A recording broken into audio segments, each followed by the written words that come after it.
أصحاب المعالي والسعادة، الحضور الكريم، الزملاء الأعزاء، السلام عليكم ورحمة الله وبركاته. يسعدني أن أرحب بكم في المؤتمر الثامن للابتكار والمستقبل الذي تنظم هيئة كهرباء ومياه دبي ضمن فعاليات شهر الإمارات للابتكار. يسعدني أيضا أن أرحب بمعالي الفريق ضاحك الثاني نائب رئيس الشرطة والأمن العام في دبي. وللحديث عن أهمية الابتكار بالنسبة للهيئة، يسرني أن أدعو سعادة السيد محمد الطاير العضو المنتدب الرئيس التنفيذي لهيئة كهرباء ومياه دبي لإلقاء الكلمة الافتتاحية، فليتفضل مشكور.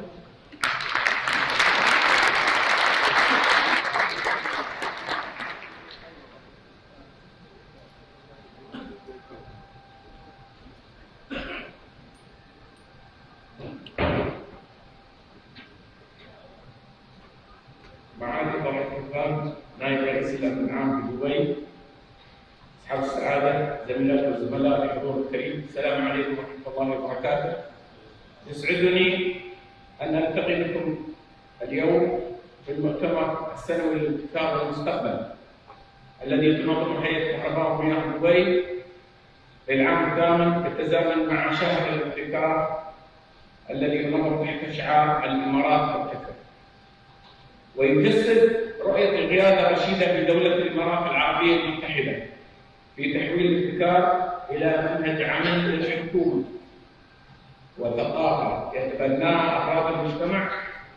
ويشهد شهر الابتكار هذا العام تغييرا جوهريا يتمثل في الانتقال من مرحلة عرض الرؤى الابتكارية إلى مرحلة قياس نضج وجاهزية الجهات والمجتمع في تطبيق العمل وتوظيف الحلول المبتكرة وأدوات الابتكار في إيجاد فرص اقتصادية في المجالات الحيوية لضمان تحقيق التنمية المستدامة.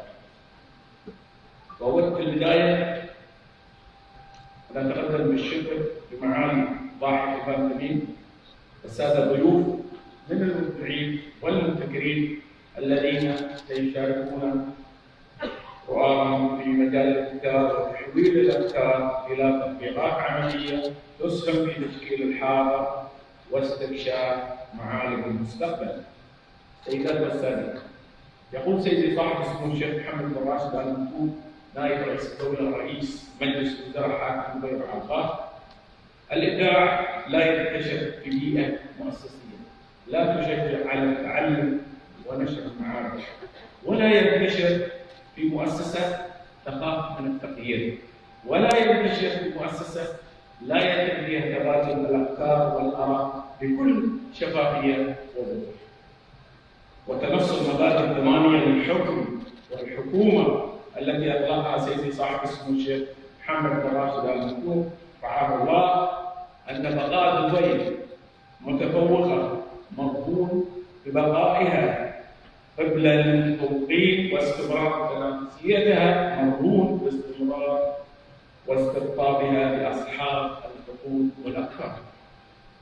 وفي هيئه كهرباء دبي نضع الابتكار على راس قائمه تأمينا في مختلف استراتيجياتنا ومبادراتنا في إطار جهودنا لتحقيق الخطط والاستراتيجية الحكومية بما في ذلك هوية الإمارات 2061 التي تشكل برنامج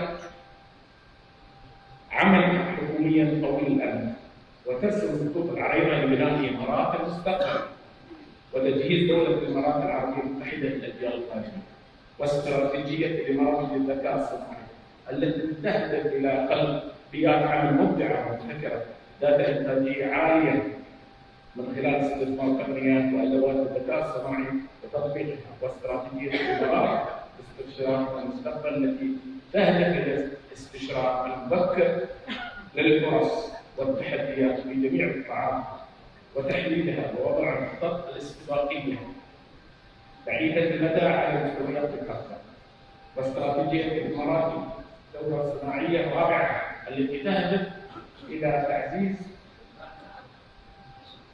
مكان دولة الإمارات العربية المتحدة كمركز عالمي دورة صناعية رابعة والمساهمة في تحقيق اقتصاد وطني تنافسي قائم على المعرفة والابتكار والتطبيقات التكنولوجية المستقبلية ومبادرة week.This التي تشكل منهج عمل لحكومة دبي للابتكار في الإمارات نحو ريادة المستقبل وجعلها تسبق مدن العالم ب10 سنوات عبر الابتكار الحكومي وإعادة صياغة المفاهيم التقليدية لآليات العمل.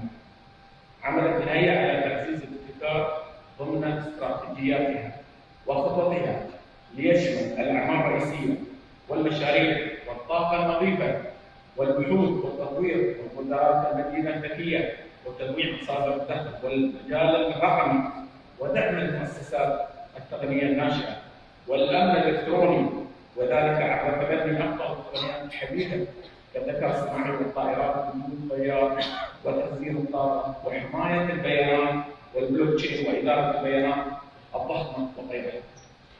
ونحرص في الهيئة على توفير بيئة محفزة تشجع على الإبداع والابتكار ونرحب بأفكار وآراء وملاحظات المتعاملين والموظفين والشركاء التي تساعدنا في تطوير مبادرات مبتكرة وأفكار إبداعية تساهم في تخطي توقعات المتعاملين وتحقيق سعادتهم.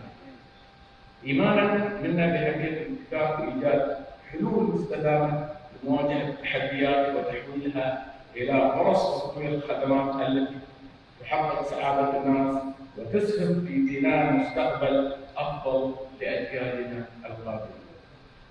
وقد فازت الهيئة بالجائزة الذهبية في فئة أفضل جهة في نشر ثقافة الابتكار في منطقة أوروبا والشرق الأوسط وأفريقيا لفئة المؤسسات الكبرى ضمن جوائز جولدن بريدج 2018 الأمريكية عن منصة ابتكار التي أطلقتها الهيئة منذ عام 2015 لمشاركة أفكار الموظفين المبتكرة في جميع قطاعات الهيئة وتشكل منصة مخزونا مركزيا للابتكار يضمن استمرار التطوير والتحسين للهيئة.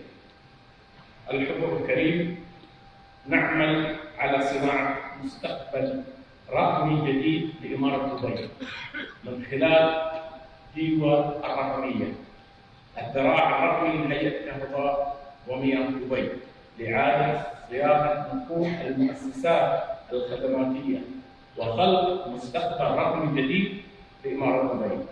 وتعتزم الهيئة من خلال هذه المبادرة إلى إحلال وتغيير النموذج التشغيلي للمؤسسات الخدماتية والتحول إلى أول مؤسسة رقمية على مستوى العالم بأنظمة ذاتية التحكم للطاقة المتجددة وتخزينها مع التوسع باستعمال الذكاء الصناعي والخدمات الرقمية. وادعوكم لتبني الابتكار في جميع المجالات لمواصلة مسيرة تمييز الهيئة وتحقيق هويتها كمؤسسة عالمية رائدة مستدامة ومبتكرة. تمنياتي لكم بالوقت المثمر. السلام عليكم ورحمة الله وبركاته.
تنظيمات المؤتمر. To talk about blockchain technology, please welcome Alex Southcott, writer, speaker, and advisor of emerging technology.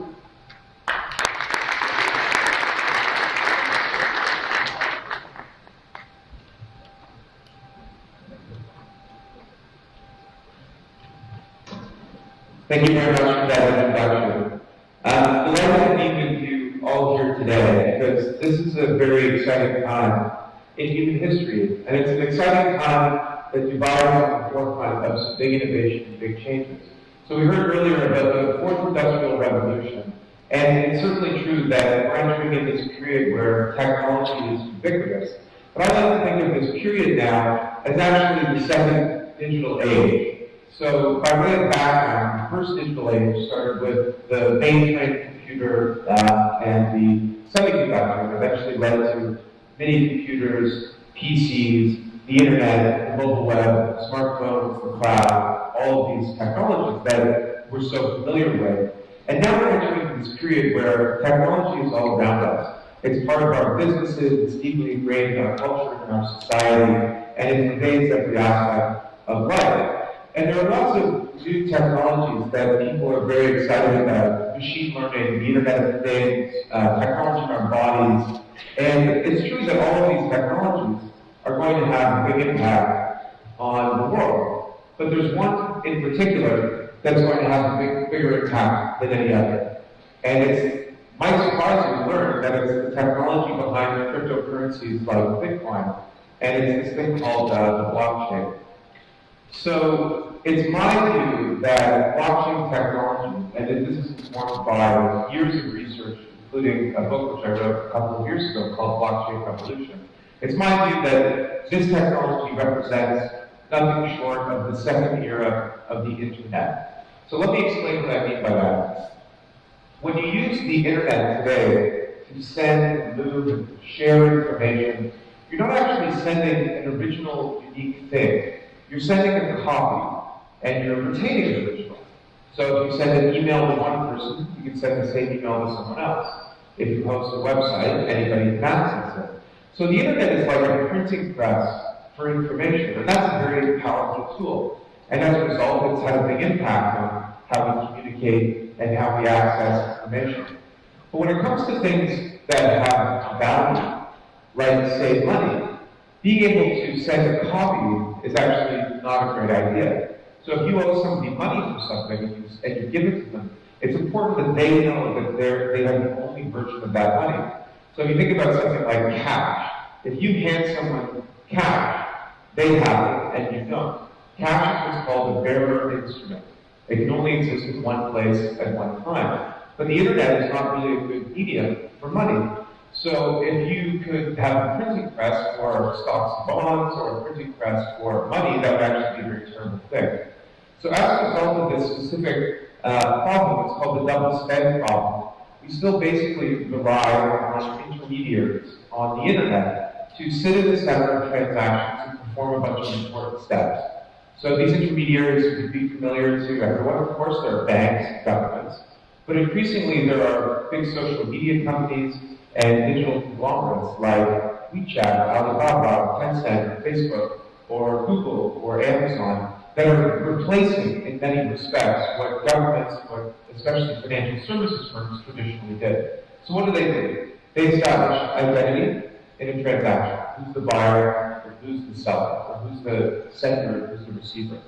After that, they create trust between those two parties. And from there, they perform what's called the business logic.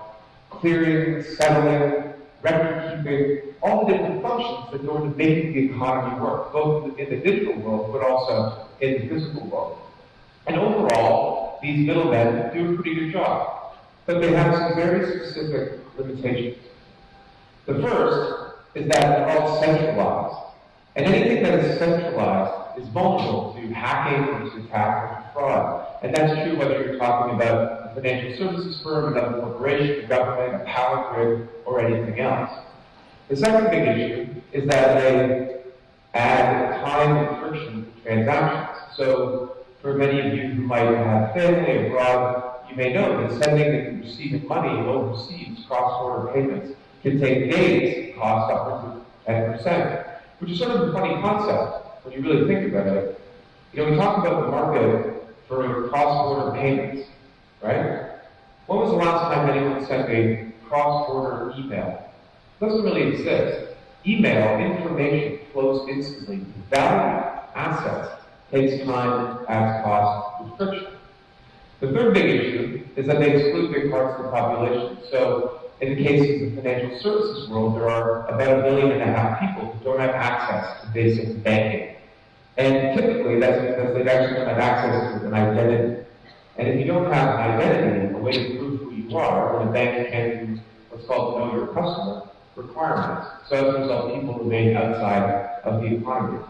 And the fourth big issue is that many of these intermediaries, especially this new crop of digital conglomerates, are capturing all of this data about the individuals that are interacting with them. Now, we've entered into this bargain basically with internet companies where we get access to a suite of free services and products, and in the end, you pay with that data. There's an expression that says, if you're not paying for the product, you are the product. And so what's ended up happening is that basically most of the value that's created during the first era of the internet has actually been captured asymmetrically by a handful of large corporations that are monopolies in their given area, whether it's search or whether it's messaging or whether it's social media. So, what if the internet were entering the second era, from an internet of information to an internet of value, based on this technology called the blockchain? So, who's heard of the Bitcoin? Raise your hand. Everyone's heard of Bitcoin. Yeah. It's that thing that drug dealers use to send money on the internet. Yeah.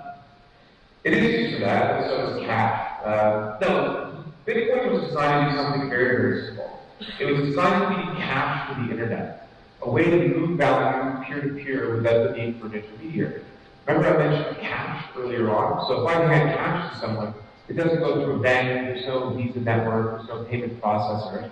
Once someone has it, I don't. And if they give it back to me, I have it, they don't. And what was interesting about Bitcoin was that it actually worked. And it worked so well that it's set off this spark, which is caught on like wildfire and captured people's imaginations. So Bitcoin is a speculative asset. It goes up, it goes down. That's kind of interesting if you're a speculator. It's not what I'm interested in. The second thing is it's a cryptocurrency, meaning it's a way to move value, store value peer-to-peer without the need for intermediaries. And I think that's very interesting, especially for the world's unbanked, for people who live in countries where the local currency is less stable. But what's most interesting about it is the underlying technology. So now, for the first time in history, two individuals need not know or trust each other to transact and do business online. And it turns out that the blockchain can be used not just for currencies or dollars, like say Bitcoin. It can actually be used for anything of value. Money, titles and deeds, stocks and bonds, votes, scientific discoveries, IP, electricity, units of electricity, even identities can be moved, stored, and managed peer-to-peer without a trusted intermediary. Because on a blockchain, trust is established through a combination of mass collaboration, consensus, and clever code, which is why we call it the trust protocol. So I'm just going to explain very briefly how this works, and then we can move on and talk about some of the business and government applications, which is, I think, what we're here to talk about. So a blockchain is what's called a distributed ledger. Basically, it's a record of all transactions that have happened in a network. Except instead of that record sitting inside one computer system, like inside of a bank or government, anyone with access to the network has a copy. And each of the copies is identical. So everyone knows and can trust that the transactions that occurred in that network actually occurred. So transactions are constantly happening on this network. It could be the movement of money, it could be the movement of financial assets, it could be the movement of electrons and an electricity grid. It doesn't really matter. And every so often, it could be every second or every minute or so on, these transactions are batched into a thing called a block. That block is then broadcast to all the nodes of the network. So anyone who's connected can see the newest edition of transactions. There are certain participants on this network. They could be unknown, or they could be known parties, like different aspects of government or different corporations in the marketplace, basically use computing power to work together to establish what's called consensus, meaning everyone agrees that the transactions in that network occurred. And for doing that, they can be rewarded with money, or they can just be rewarded by being part of this network. So once that block has been established, it's added to a previous block, which is added to the previous block, all the way back to the beginning of time, in a chain, which is why it's called a blockchain. Now here's what's very interesting about it. If you wanted to hack this network, and you wanted to, say, send the same money twice, or sell the same security twice, you wouldn't just have to hack one centralized computer. You'd actually have to hack into every single computer on the network, which could be millions and millions of computers. And you wouldn't just have to do it through one system. You'd have to basically rewrite the history of commerce on every computer going back to the beginning of time. Because after a minute or a few seconds, a new block gets added, and you have to start all over again. So it's not unhackable, nothing is unhackable, but this way of distributing computing power across the network allows it to be much more resilient to attacks or to hacking. And that means it has broad implications and use cases in every single industry. So it's not only about creating a more efficient network for moving and storing value, it's also about creating a more secure network as well. So in 2016, I released a book called Blockchain Revolution, how the technology behind Bitcoin is changing the world. And they say better lucky than smart. I think our book was pretty good, but I think mostly it benefited because it came out during a time people were really trying to understand this.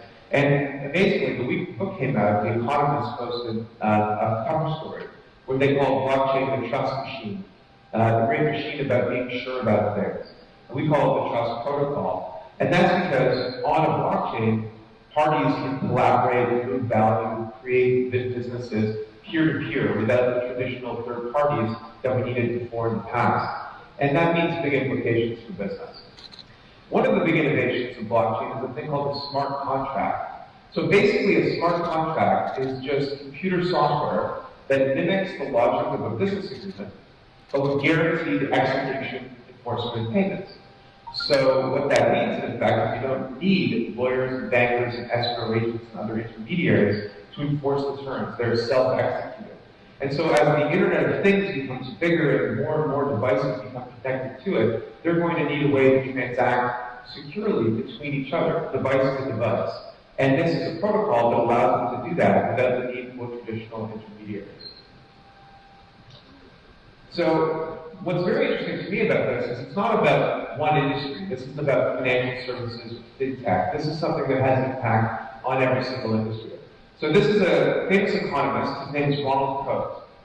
And Mr. Coase wrote an important paper in the 1930s called The Theory of the Firm, where he said the following: why do companies exist? Why do we have firms? Probably something that not many people think about on a day-to-day basis. But his argument was very compelling. He said, if the market is the best way to organize value, coordinate the movement of goods and services, then how come everyone is not an independent contractor? Why do we put all of these different functions into this thing called a company? Why isn't sales and marketing and logistics and procurement and management and all these other functions disaggregated, separate? Why aren't they bidding with each other in an open market? He said the reason, and he won a Nobel Prize for his answer, he said the reason is transaction costs. As long as it's cheaper to do something inside of a company than in an open market, then that company will grow. So in the early days of capitalism, there were companies like U.S. Steel and Imperial Oil and the Ford Motor Company. And at the time, costs in a marketplace were very, very high. So Henry Ford, the creator of the Ford Motor Company, didn't just make cars. He had a steel mill, he had a rubber plantation, he had a timber mill. The plant in Michigan, in the United States, put in raw materials like wood and steel. And then out on the other end came a car. Mr. Ford understood it was cheaper to put things inside of a company because he could get economies of scale. Now, the internet and other digital technologies came along, not immediately. There were advances before the internet, of course, but the rise of new telecommunications technology allowed for the creation of different kinds of business networks. So all of a sudden you could offshore and you could outsource. And eventually companies began to look more like networks, where you could focus on what you do best and partner or offshore or outsource to do the rest. So companies became more specialized. However, if you look at the company today, just think of any firm that you're familiar with. Does it look fundamentally different than it did 30 years ago? Does IBM or General Electric, JP Morgan, or Apple look really different than it did in 1990? Not the size of the business, of course, that goes up and down. I'm talking about the way in which it's organized, how it works. And I think actually it doesn't. And that's because while the internet drops lots of costs, search, coordination, collaboration, communication, it actually is very little for the costs that really bind businesses together.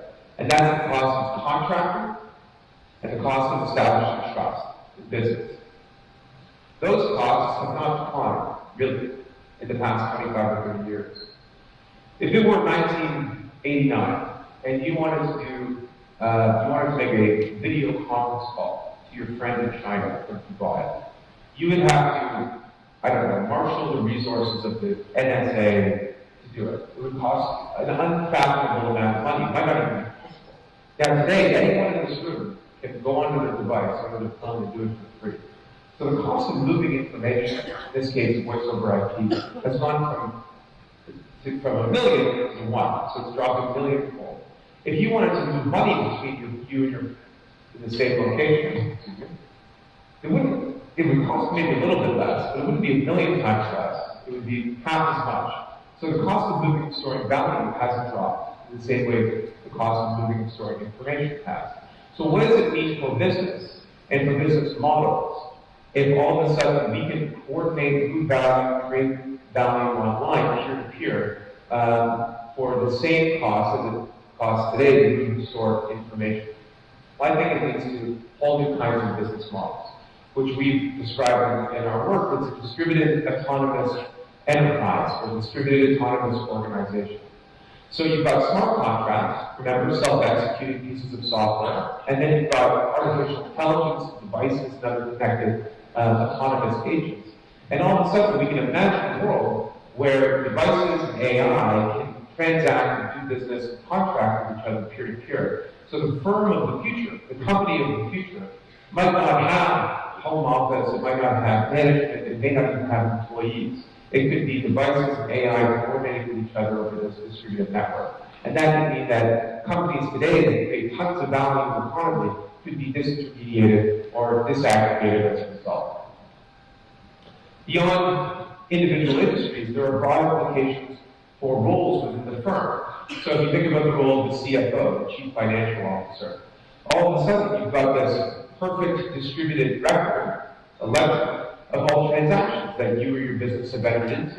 So something like accounting would go from something you do every quarter or every year or every month to something that you can verify and see in real time. So the audit function of what accounting firms do and the audit function of what CFOs and treasurers do will begin to change. So CFOs need to think about this.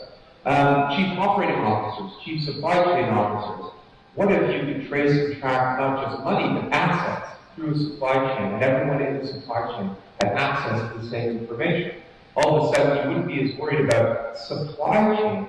You'd be thinking more about asset chains. You'd be thinking about how you see and follow assets. And there are lots of big companies today, Hearst, Walmart, IBM, etc., that are thinking about these challenges. So this isn't just about individual industries. It's also about the way in which every single executive in a firm thinks about their role in the future. Which is why, if you're a business leader and you're in the audience today, and you're thinking, blockchain, I've heard about it, I know it applies to finance, I know maybe it applies to supply chains, but it doesn't apply to my business. You're wrong, because it applies to every business, because it's going to change the role of every leader in every organization. So within financial services, there are lots of very fascinating opportunities. Now, the financial industry is a big and complex thing, and it's one of the world's most profitable industries. People in it make lots of money, and I think to the outsider looking in, it can be very kind of confusing or complex. But really, if you look at the financial world today, it basically does 8 things. It gives you a way to establish identity, to move value, to store value, to access credit, to trade and transact in financial assets, to fund or find sources of funding for new businesses or existing businesses, to insure against catastrophic risk or to mitigate business risk, and it gives you a way to manage complex financial information through accounting and audit. Every single one of these aspects of the firm is going to be transformed by blockchain. And I'll explain to you a couple of them right now. So we've already talked about audit and accounting. What about number 6, funding and investing? So the way it works today is the company gets access to angel funding, then it does a VC round, right? Series A, Series B, Series C, and so on. And then if it gets big enough and it succeeds, it can go public through an IPO on a stock exchange, like the New York Stock Exchange, London Stock Exchange, and what have you. And this is a process that has worked really well for a century, but there are now new ways in which companies can access capital. And what we're seeing is the creation of new kinds of assets, not just old securities, but security tokens or digital securities, where if you're a business and you have a compelling product or service, you can issue or sell securities peer-to-peer over the internet to a group of buyers all around the world. Now, this started off as a thing called an ICO, initial coin offering, and I think that that was sort of a bridge from the world of cryptocurrencies to the world of digital assets. But I think in the future, most of the companies that are issuing tokens on the internet will be issuing securities. Because if you think about it, a security, like a stock, equity, is really nothing more than a contract. It entitles the bearer to a share of a company and access to that company's cash flows, if that company pays dividends, and maybe some other rights like the ability to vote on certain things that happen inside that company. So all of the terms of that contract can be digitized through a smart contract and can be moved and stored on a blockchain over the internet. So people talk about fintech and blockchain and want to understand how these things work together. So my point here, of course, is that while blockchain is going to have a huge impact on financial services, maybe more than any other technology, except for perhaps artificial intelligence, there's actually much more to this technology than just fintech. And I think I've explained some of that so far.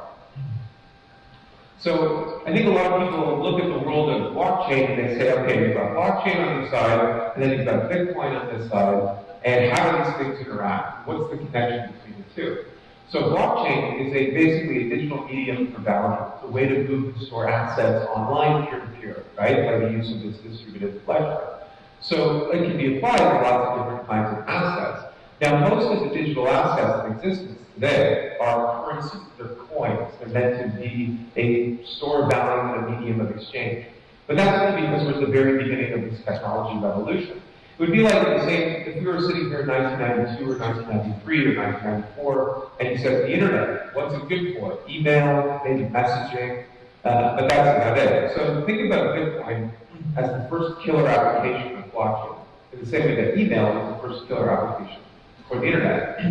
But there are obviously lots of other different kinds of tokens, different kinds of digital assets that can be created. We talked about currencies, securities tokens, a couple of others, natural asset tokens. So natural asset token is a digital representation of a physical asset in the real world. It could be a barrel of oil, it could be a bar of gold, it could be a share of a condominium inside one of these big towers, it could be a unit of electricity flowing through a grid. It's basically a way for individuals to trace and track the movement, storage of assets peer-to-peer online, which is something we weren't able to do before. Crypto fiat currencies and stablecoins. These are assets that are issued, in the case of fiat currencies, by governments and central banks, their own version of a digital currency, which I think is something that's very, very compelling, and I know the government in Dubai is working on that as well. So the point here is only that there are many, many different kinds of digital assets. So the next stage of this talk, I'm going to talk about some of the possible business use cases for blockchain, including things in the Internet of Things, supply chain, and electricity and utilities, which I know is relevant to you folks. So I think a lot of people look at blockchain and they think of finance or other industries. But what's really fascinating about this technology is what it means for how it can impact new business models. So everyone here is probably familiar with the company Uber. There are others like Airbnb or Lyft, TaskRabbit, etc. These companies are part of this so-called sharing economy. And it's a nice notion, this idea that we all get together and we share the value that's created by our joint effort on this platform. But it's actually a bit of a misnomer. It's not really true. So companies like Uber are not successful because they share, necessarily. They're actually successful because they don't share. Companies like Uber aggregate all of this excess capacity, people, cars, in the case of Airbnb, rooms in people's homes, etc., onto a centralized platform, and then resell it to a market. And if they can become a monopoly in one of those markets, all the better, because they can control the price. So I'm not saying Uber's a bad business. I think Uber's a very interesting business, and I use it as a consumer. But to call it a sharing economy company, I think is wrong. So what does Uber really do, though? Like, why is it that Uber is going to go public sometime this year at $100 million valuation? Well, I think basically 4 things. So the first thing it does is identity. Who's the driver? What kind of car does he have? Where is he? Same with you. Where are you? What's your name, etc. The second thing is reputation. What's that driver's rating? How many trips has he taken? What is he known for, etc. And there's similar information about you. The third thing is contract. So when you get into Uber, and you get taken to where you want to go, you pay. If you don't get taken to where you want to go, or the driver cancels, or you cancel, you don't pay, or you pay a small fee. My point is that those are actually terms of an agreement that Uber as the intermediary is enforcing. And then the fourth thing is payments.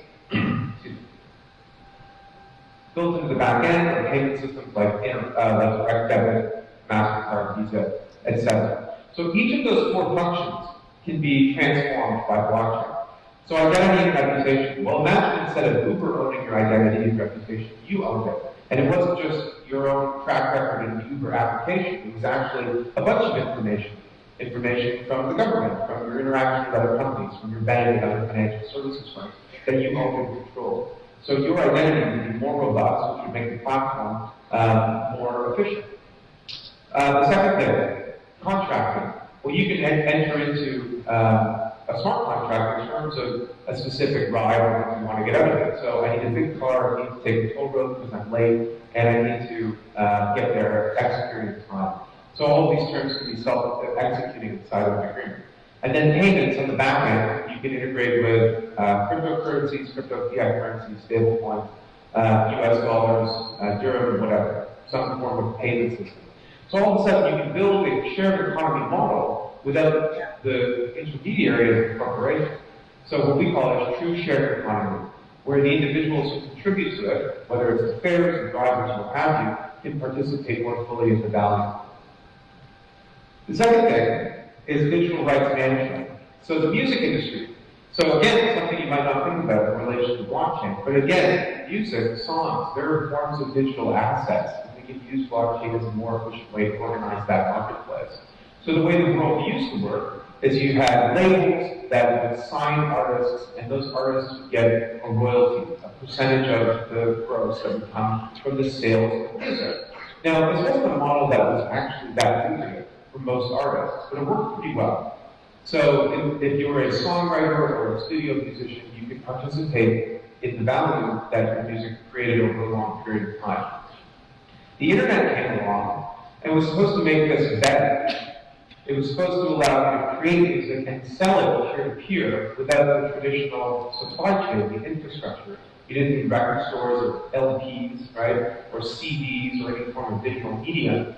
You could interact directly with your consumer, your fan. Except that's not what happened.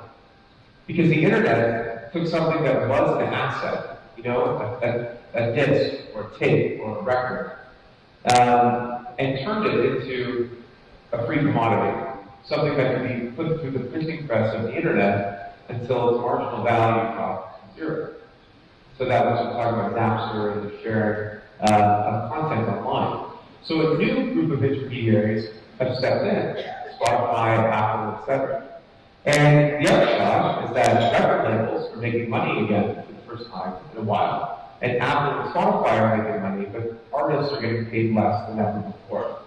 So if you wrote a hit song in the 1980s and it sold 1 million copies, you could expect to make about $45,000 US. It's not a great deal of money, but at the time it was enough to live a comfortable, middle-class lifestyle. If you had a songwriting credit on the same song today, and it gets streamed 1 million times on Spotify, you don't make $45,000, obviously. You make $36. So basically, what originally was the value of a middle-class lifestyle has dropped to the cost of dinner for two, or one depending on the restaurant. So this is a problem that needs to be fixed. Imogen Heap is a Grammy-nominated singer-songwriter. She does the music for the Harry Potter Broadway musical, and she's actually a huge pioneer in this industry. She's created a platform called Mycelia. So if you think about it, a song is really an asset, and it's really a digital asset. It has lyrics, artwork, other content that's part of it when it gets distributed on the internet. Could it also include contract and language? So every time a song was played, it executed a payment that went directly back to the artist who created it. So all of a sudden, artists would go from being paid last, if at all, to being paid fairly and being paid first. And this is all something that can happen on a blockchain. So we talked a lot about disintermediation, this idea that individuals and companies that sit in the center all of a sudden will see that their business margins could erode because of this peer-to-peer network. My view is that's true, but I think there are also at least as many opportunities for re-intermediation as disintermediation. So if you're an intermediary and your job is to move value between two parties and do very little else, then I think your business model is going to come under some attack. But if you sit in the middle and you add value to your customers, you provide value-added services, this technology should empower you to do more, to be better and more adaptive to their needs. So there's a company called Apple, which is basically building a global bank on top of the Bitcoin network. So you can be anywhere in the world and you can access not only cryptocurrencies, but financial assets like stocks and bonds through this application without having a bank account, which is something that doesn't exist, hasn't existed ever. And so this is something that you can do where you have this global network and you can create applications and infrastructure on top of it. And as a result, Apple today is operating in 50 countries all around the world and has had a great deal of success. I mentioned this earlier, supply chain. So the thing about supply chain is that you've got a dozen or more different actors in the supply chain who are all trying to have good information about the whereabouts, the provenance, and other information about the assets inside of that supply chain. So our view is that with blockchain, we're not talking about just supply chain, we're talking about an asset chain. So it could be anything from, goods that come from China to metals that come out of the ground to oil that's extracted in the Middle East or elsewhere. And it turns out that supply chain fraud is a huge problem. There's $600 billion of supply chain fraud every single year. So this takes many forms. The goods could arrive late, they could arrive incomplete or damaged, they could be forged or fraudulent. 50% of edible devices that are made in China and sold in the United States are actually counterfeit goods. So this is a huge problem which can have an impact on consumers and on the economy and maybe even on human well-being. So what would it mean if individuals and companies in the supply chain were all operating on the same shared ledger and they could all see in real time where a good was inside of that supply chain? So companies like FedEx, who's a member of my institute, Blockchain Research Institute, and others are thinking about this. FedEx is one of the pioneers of information technology when it concerns supply chain, and they see blockchain as the next big platform to use. So something that's very relevant to Dewa's business and to, frankly, every aspect of our economy is the rise of this thing called the Internet of Things. So this idea that, a few years' time, and we're seeing this already, but in a few years' time, there will be hundreds of billions, maybe even trillions of connected devices, doing everything from, monitoring our health, to managing our affairs, to generating our electricity, to driving us around, keeping us safe, you name it. These devices are going to need a way to communicate value to each other, peer-to-peer, without the need for an intermediary. And they're going to need a way to do it securely. So if you think about the Internet of Things, if you're talking about critical infrastructure, like transportation or energy production, the last thing you want is for those networks and those systems to be vulnerable. So you need a secure way of moving value between devices. And blockchain offers that. So let's talk about energy for a second. So the old model was that you had a centralized power station that was owned by a regulated utility that would create electricity and would sell it through a grid to a market. And that would typically be a captive market. They'd be price takers. They wouldn't have any say over it because there was no other provider of electricity. Now this is a model that actually worked very, very well and was very well suited to the industrial age, because you needed big centralized sources of power in order to achieve scale. If every person had a coal-fired power plant in their backyard, it would be extremely inefficient. So this is a system that's worked very well. But now we're seeing the rise of some new technologies that make different ways of thinking about energy possible. So the first is that we're seeing the increased efficiency and rapid reduction in cost of photovoltaic cells, solar panels. The second thing is that we're seeing a massive reduction in cost and increase in efficiency in battery technology. And the third thing is we now have a network, the blockchain, that allows us to move assets and value peer-to-peer. So Dewa recently announced that in a few years' time, they want 10% of houses and buildings to buy to have solar panels on the roof. So they're already thinking about distributing the energy grid. So the next logical step is to enable individuals to transact, to move their energy peer-to-peer using this network. So you've got a panel on your rooftop. This is a very sunny place, so this actually works very well in this kind of environment. You have a panel on your rooftop, it generates tons and tons of electricity, some of it more than what you need. So rather than selling it wholesale back into the grid, you can actually digitize it and sell it over a blockchain to your neighbor, or to a local business, or to back to the grid at a market rate. But the point is that you create a marketplace for electrons, you create a marketplace for electricity. So this has a few benefits. The first is obviously it's greener. That kind of goes without saying. The second thing is that it's more efficient in the sense that electricity travels shorter distances. And the shorter the distance, the less of it is lost through transmission. And then the third thing is it creates more choice for people who are connected to that grid. So I think utilities and electricity providers need to think less of themselves as the pipe that allows electricity to move around, but rather as a provider of value-added services, as a provider of innovative ideas and solutions for businesses and for consumers. And I think that Dewa is doing that. And I know that obviously Smart Dubai is a huge advocate and has embraced blockchain in a major way. And I think one of the biggest areas of opportunity is actually in electricity.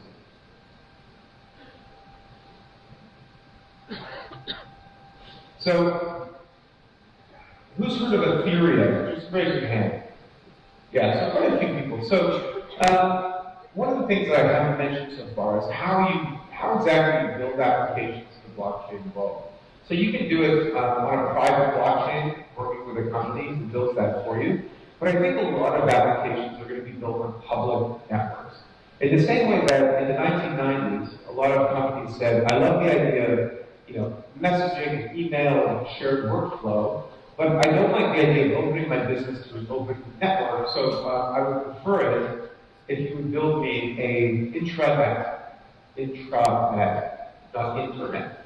A closed network that replicated a lot of the aspects of the internet. What ended up happening is that those intranets never really achieved scale, and it was the internet itself that allowed for all of the innovation that we saw. But there was lots of customization on the internet, right? It's not some big ball of open place. There's applications and different kinds of services.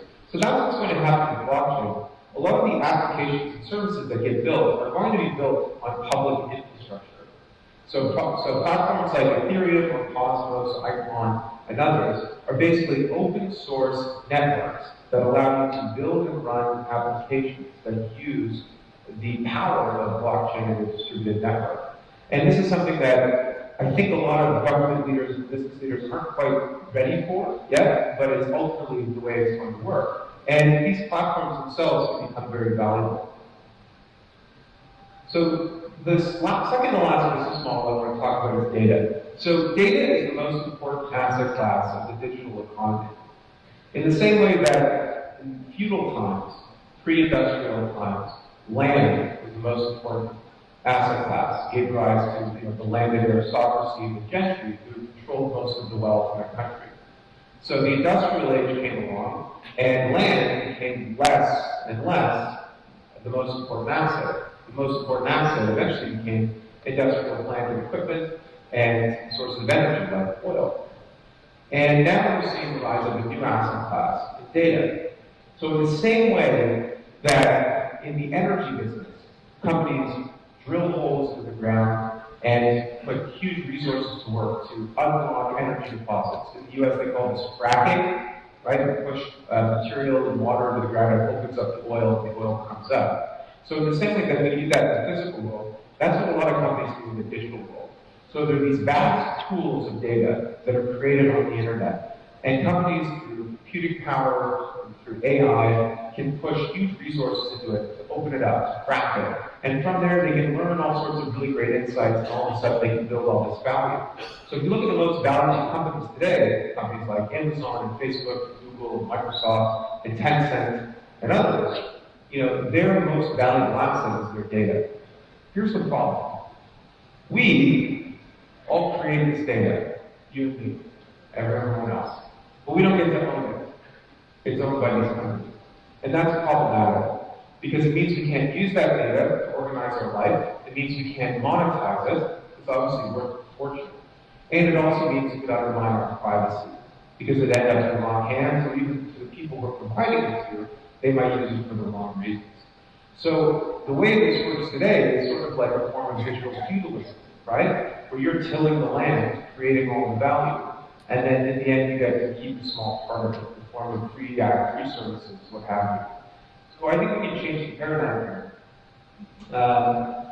from a feudal model to a citizen-centric model, where individuals own and control all of their own information, their own data. And it's up to you, the individual, to decide how that information is used and for what ends. So you want to buy something on the internet. It's not really necessary that the merchant knows who you are. If I go down the street to get a coffee and I give the person some money, they don't ask to see my driver's license.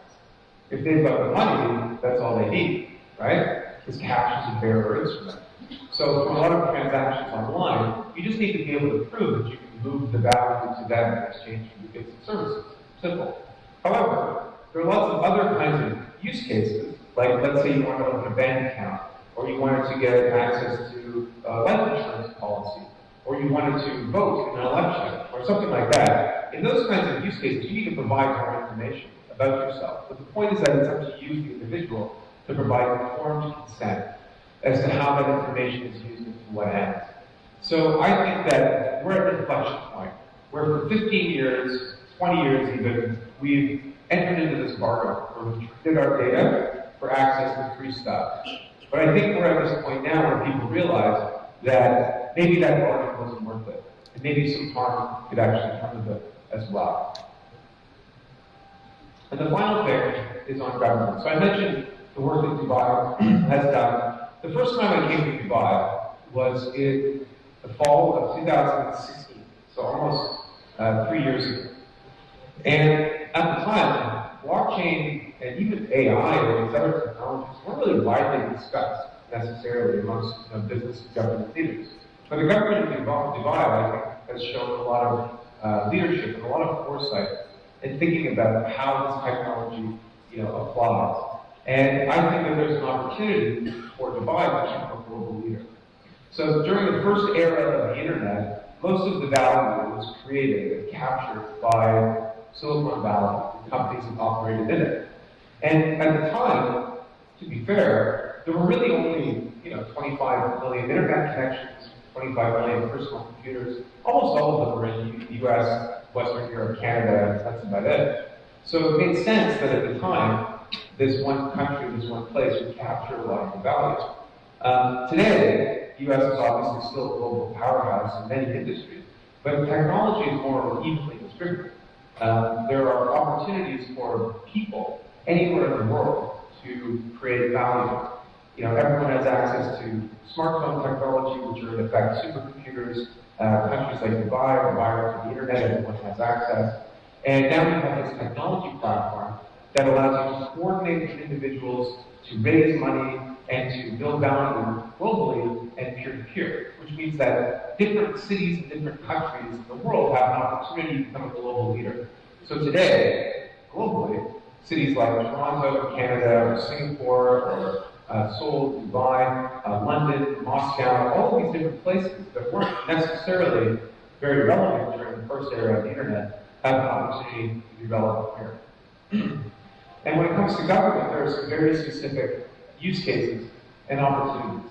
So during the 1990s, there were a lot of people that were talking about the potential of the internet to change government, to make it work better, faster, and cheaper. And there was a specific report called the Gore Report on transforming government, which was authored by Al Gore, who was the time was the vice president, that said we can bring the tonic of the market to bear on how government works, and we can provide all of these services and more for less cost. So I think a sober second look at that period shows that while the internet changed some aspects of government, it didn't really do that much. And I think one of the reasons is because, as I've described it, the internet is an information medium, but governments deal oftentimes in value and assets. We're talking about identity, taxes, energy, etc. And being able to hack centralized systems or set two copies of the same thing becomes very problematic, especially around identity and privacy. So we now have this new platform which allows us to deliver government services for less money and to do so in a more secure way. The second thing is to strengthen how citizens engage with governments. So one of the opportunities here is to enable voting on the internet, voting on the blockchain. So a vote is a lot like an asset or money. If you send money to someone, it's important that you can't send the same money to someone else. If you vote in an election, it's important that when you vote, that you can't vote for someone else or you can't vote twice.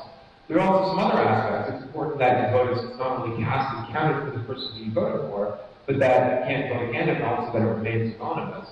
So with the internet, e-voting was not really feasible or even advisable, but with blockchain, it is, and that's very exciting. And then the third thing is to reinvent central banking. So there are already a number of different initiatives to do what's called crypto fiat currencies, basically a digital currency issued by a government or a central bank. So Venezuela, they have Petro, in Iran and Russia and other places are looking at this as well. And I think that there's an opportunity here for governments in places like UAE and elsewhere to do this. And the reason for that is because it will enable a more efficient, less costly, and frictionless financial services industry. But it will also allow the government to do its job, or allow the central bank to do its job of affecting monetary policy more effectively. So let's think about it.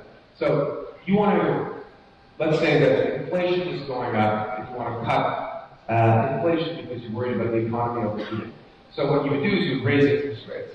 But you would have to wait a period of time before you saw what impact that had on the economy today. Now, if you have a crypto fiat currency, you can see where every dollar is living in the financial services industry.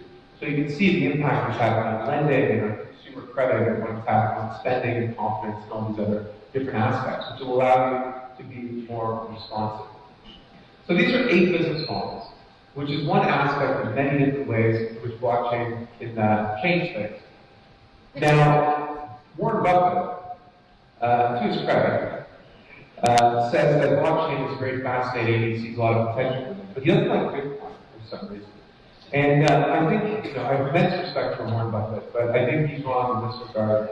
And we've seen this often throughout history, where leaders of old paradigms often have a hard time embracing the new, whether we're talking about radio, television, the automobile, even big concepts like, democracy and others. And the way it works typically is that first these new things are met with, they're ignored, and then they're fought, and then eventually they win. Now, there are lots of things that people were very excited about that never worked out. But I'm not sure if there are aspects that the technology world that maybe didn't pan out the way we thought. But I think with blockchain it's different. So there are lots of reasons to be excited about this technology, but there are also lots of reasons to think that maybe it won't meet its potential or reach the goals that we hope for it. And there are so many of these things that we actually dedicated a whole chapter in our book. It's called Showstoppers: Why Blockchain Can Fail. So can the technology scale to meet the demands that we're talking about today? Or will it remain sort of limited to certain use cases? Something that people thought about with the internet, the automobile, and other technologies, but still something to think about. How will governments react? Will they approach it with an enlightened view towards embracing innovation and building an innovation economy? Or will they try and stifle it, overregulate it, etc.?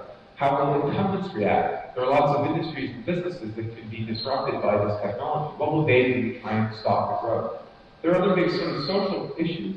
If we're talking about the automation of tasks and the disintermediation of companies, that means jobs. And so what does it mean for the economy when lots of rules are no longer required? So you kind of have to look at all of these 10 reasons and ask yourself, are these reasons that blockchain is a bad idea? Or are these reasons that AI is a bad idea? Or the Internet of Things is a bad idea? Of any technology? Or are they implementation challenges to be overcome? And I think with every single one of these, they're an implementation challenge. And they need to be overcome because we have an opportunity here to rewire the economy and the economic power grid in a way that will make things more efficient, more fair, and more secure. So what can you do? First thing is personal use. Personal use is a precondition to understanding. I think I described it as cryptocurrencies and these kinds of assets are one narrow part of the whole blockchain world. But they are something that you can begin to use and fool around with. So I recommend getting into that so that you can understand this technology. Education. So the very first thing everyone should do here, the moment you leave, is buy my book in massive volume. There's a huge source of wealth of information online. Get engaged, get educated. The third thing is to invest and develop a strategy. So it's important to think about pilots and use cases, but unless you have a holistic view of what this means for your business or your industry, I think you're going to have trouble pinpointing the ways in which it's going to be applied. And then after that, launch pilots. Start small, think big, define ways in which this is relevant. And the most important thing is to start now. So there's an old parable, and this is where I'll end this discussion. There's an old parable about the invention of chess. And it goes something like this, basically.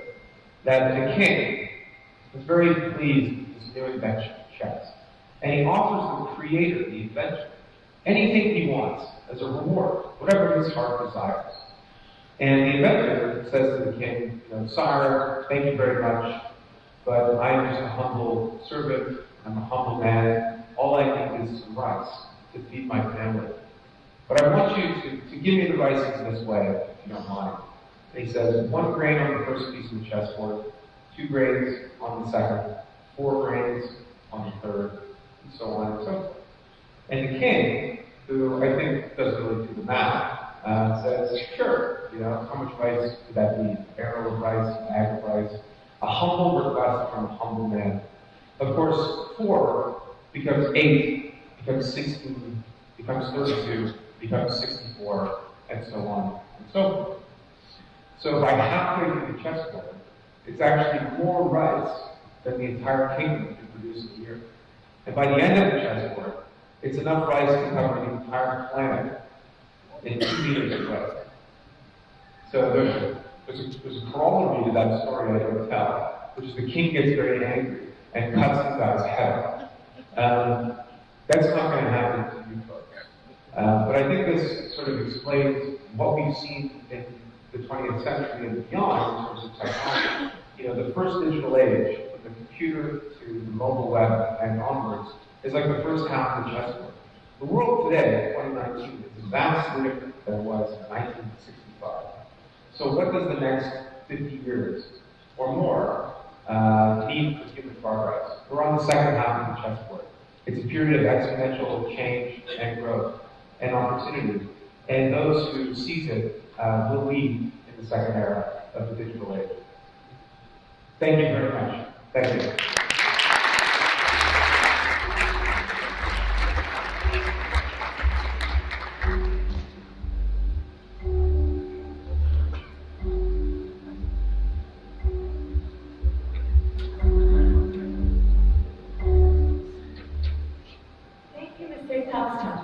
Now, you meet a young innovator who will share her experiences in creativity and innovation.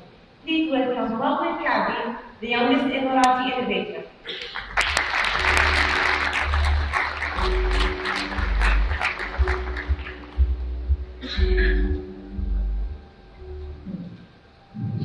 Assalamu alaikum everyone, good morning. I hope you're having a great day today.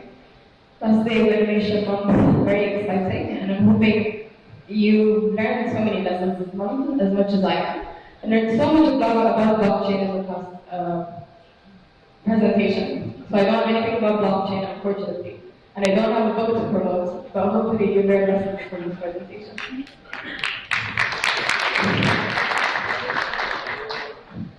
I wanted to make this presentation very simple. Every time I go to any conference when it comes to innovation or things like that, they take the time to create a very technical presentation, how to create your first innovation, how to create an invention, and stuff like that. And I wanted this time that the presentation is very simple, something you could implement in your life, even if you're not interested in the things I'm interested in. I want to start with the presentation with a number and a thought I want you to think about throughout the whole presentation. 70,000 is the number of thoughts you think about every day. Honestly, I know half of these 70,000 thoughts I think about every day are about food. What show, what's happening in my next episode of my Netflix show. What am I going to do about the big essay I have to write for my English class and things like that. And I'm probably sure most of you think it's like thoughts like this. What am I going to do about the big projects I have for work? And things like that. So I want you to think about the thoughts, divide them. Which ones are positive, which ones are negative, which ones are useless. And we'll see if we can change the thoughts you have every day after this presentation. I don't have to introduce myself. My name is Muhammad. I'm 17 years old. And every time someone tells me a fun fact about you, I say I love the big robots. I'm also a Muslim Emirati inventor, and I have 12 inventions that serve different fields and solve different issues found out in my community. They go from things I built when I first started, like a photographer and a cheerleader, to more complex projects like a braid printer, to something like a robot that goes to my school. So I'll show you a few of them, and hopefully they could inspire your future innovation. So when I first started, it was all out of curiosity. I was interested in everything you could imagine. I learned languages, I played instruments. I used to do sports, but the second I started working on my projects, working on robotics and stuff like that, I think I just fell in love with it and I kept going with it. And as I said, curiosity pushed everything. I was very curious and I asked so many questions about the things that I do. So what makes a TV work this way? Why do we have to do this way? And so many questions. Why does the car work this way? And that's how I got deep into this field, and I wanted to not just learn about things, but to make them myself. It all started by my first invention at the age of 10. In 2012, a photographer robot that took pictures of people in a form, and what it did during the conference is it would measure the distance between it and a person, take a picture, pictures printed for the person, and take them for coming back, which was very fun, actually. I thought I was going to create a project to entertain myself, and I didn't know I created an invention, something that wasn't made before. And that's when I thought, okay, I made a photographer today, maybe I can make something more fun tomorrow. And that's how I started.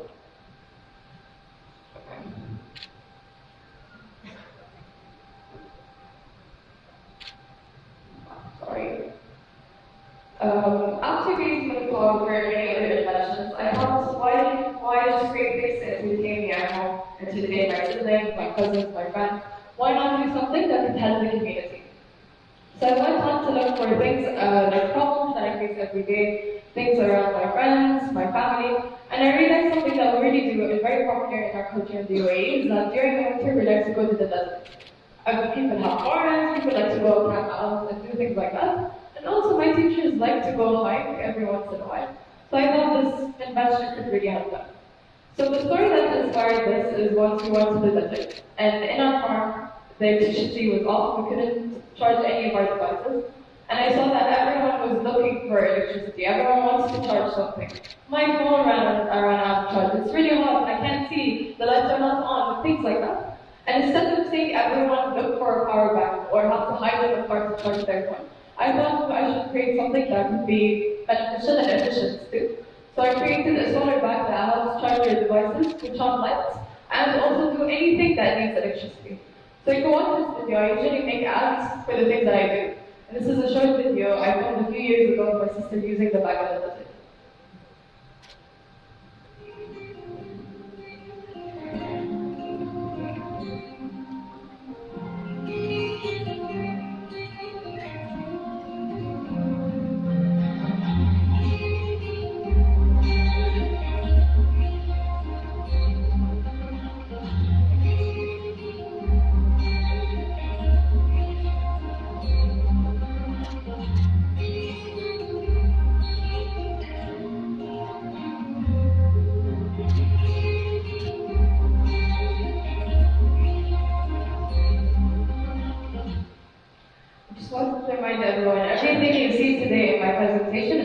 Prototype from everything I make, unless I tell you it's not.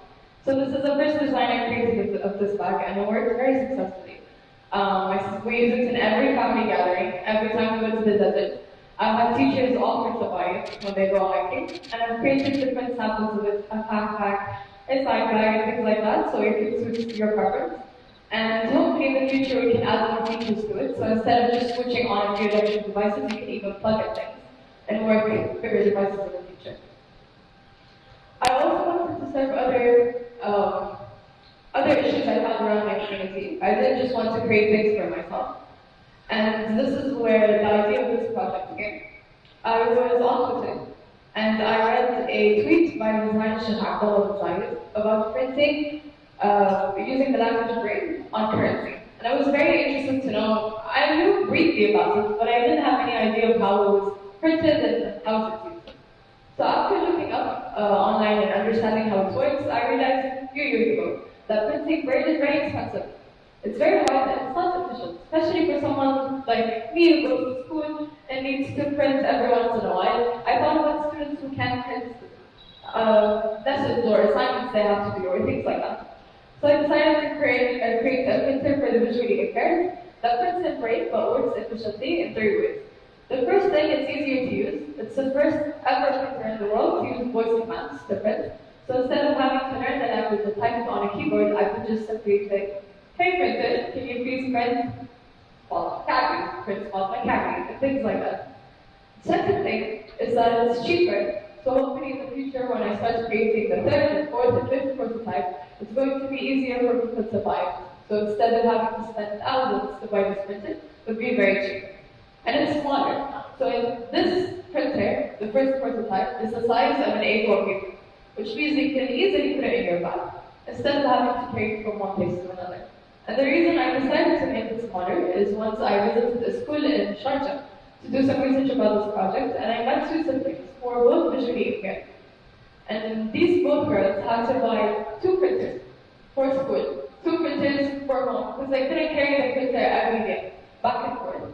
And they were very expensive for them, and the family had to spend a lot of money just to get the printers. And I thought this would be a very good solution for them in the future.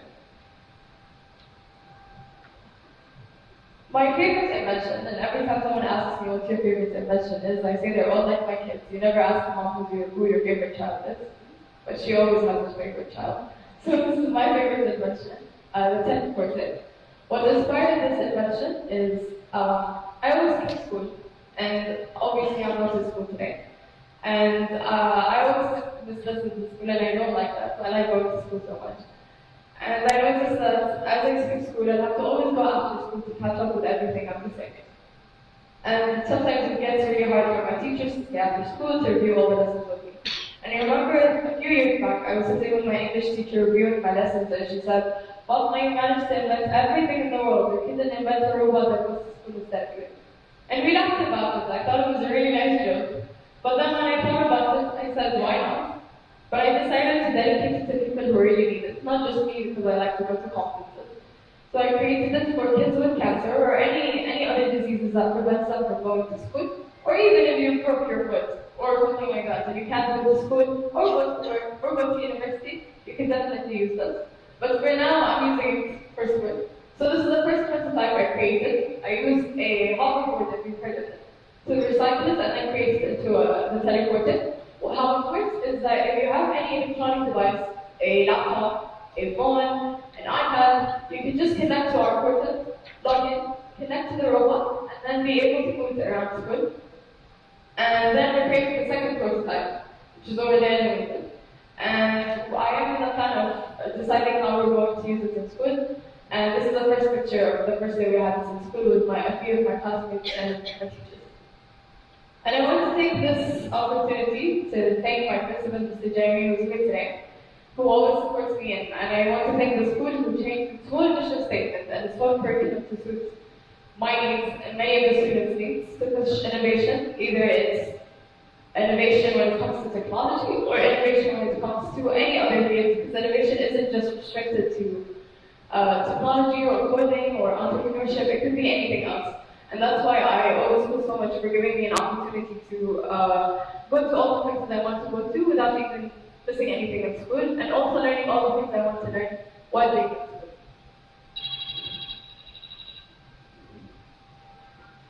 I've been lucky enough to be supported by many people, starting by my government, who has been very supportive, either His Highness Sheikh محمد Rashid or His Highness Sheikh محمد or anyone else who have been very supportive to hear my ideas, help me implement them, hear what I have to say, and hear what you have to say. So I'm very grateful that if I'm 100% sure if I was born in another country, I would reach to this level if it wasn't for the government that I have. So I'm very grateful that they've been very helpful. They take the time to hear my ideas, and it's crazy how you have someone like His Highness Sheikh محمد tell you, I want to implement your project in my house.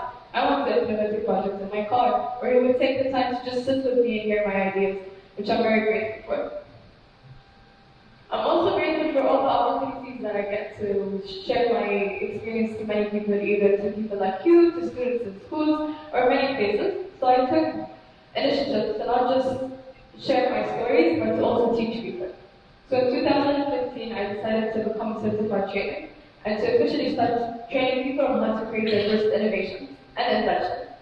And alhamdulillah, today I taught more than 32 schools in Abu Dhabi, and more than 2,000 students across the UAE, and students across several countries across the globe, about how either through video calls or conferences, on how to create their first inventions, either through presentations or also hands-on workshops.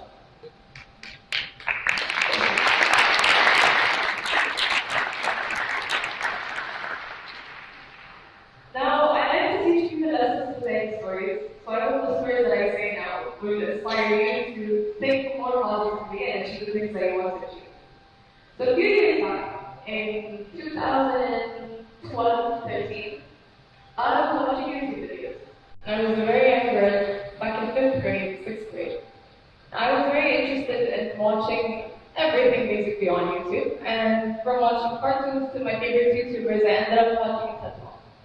And I watched a little boy called Tom create an app which qualified him to speak on a TED Talk, which was really interesting to me. I'm a person who likes to talk a lot, and I thought talking on a stage like this would be interesting.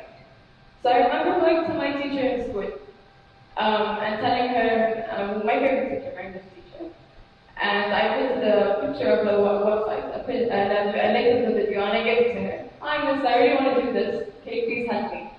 She opened the envelope, looked at the paper, and gave me a 2-second look, and then she said, "Fatma, where did you get this?" I said, "I found a YouTube video. This boy is named Tom. He was really young. He's like my age, and he spoke to people on the stage. Why can't I do it?" And then she said, "Fatma, you need 10 years to achieve something that qualifies you to speak on that stage. I'm sorry, I can't do anything for you." And I remember that day, I was very devastated that I hoped that she approached this in a very different way. So I set a goal in my mind. One day I'm going to speak on a TED stage, and I'm going to call out my teacher and tell her, "You said it would take 10 years, but it took less." And 5 years after that, I got to speak on the stage, and I told her in the talk, "Hi Miss, it took only 5 years to get on the stage. So alhamdulillah, if it wasn't for the goal that I set in my mind, I wouldn't have talked on the stage in 2015, or I would not have talked in 2017.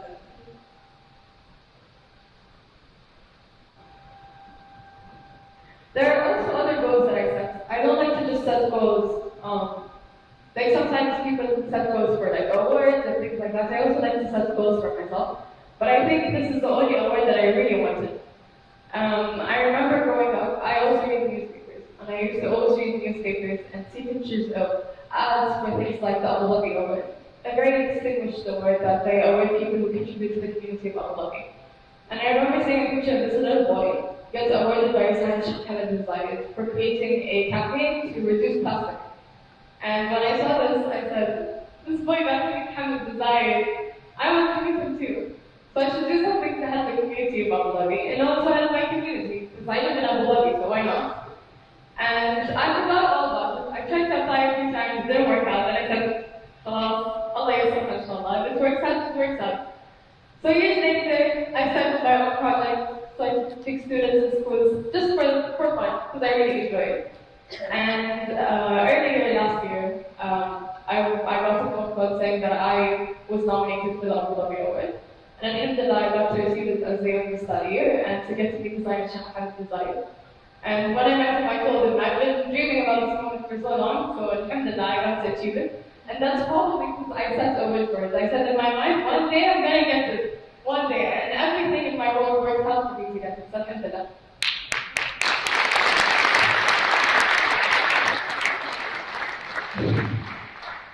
I think I found that what's magical about the things that I say in my mind and the things that I say out loud. And it's like you say things into existence. When you say them, they just happen. So in 2016, I got to attend the World Governmental Summit with my mom. And I remember watching Design Assistant say Desire talk. And halfway through the talk, I don't know what came to my mind. I looked at my mom. We're sitting like halfway into the crowd. I looked at my mom and I told her, one day, inshallah, I get to speak on that stage. And next year, we don't have to worry about sitting in the back, we'll sit in the front. And we laughed about it. Next year, I got invited to speak on the stage.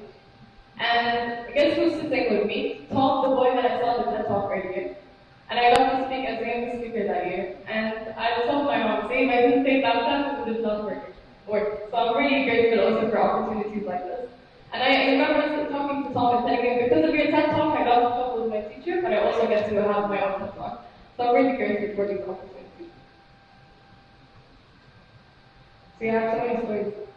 In 2015, I got to attend Abu Dhabi Sustainability Week as a young child or kid who got to attend just to see what's happening in the conference because I won a really nice competition on Instagram for posting a video to promote sustainability.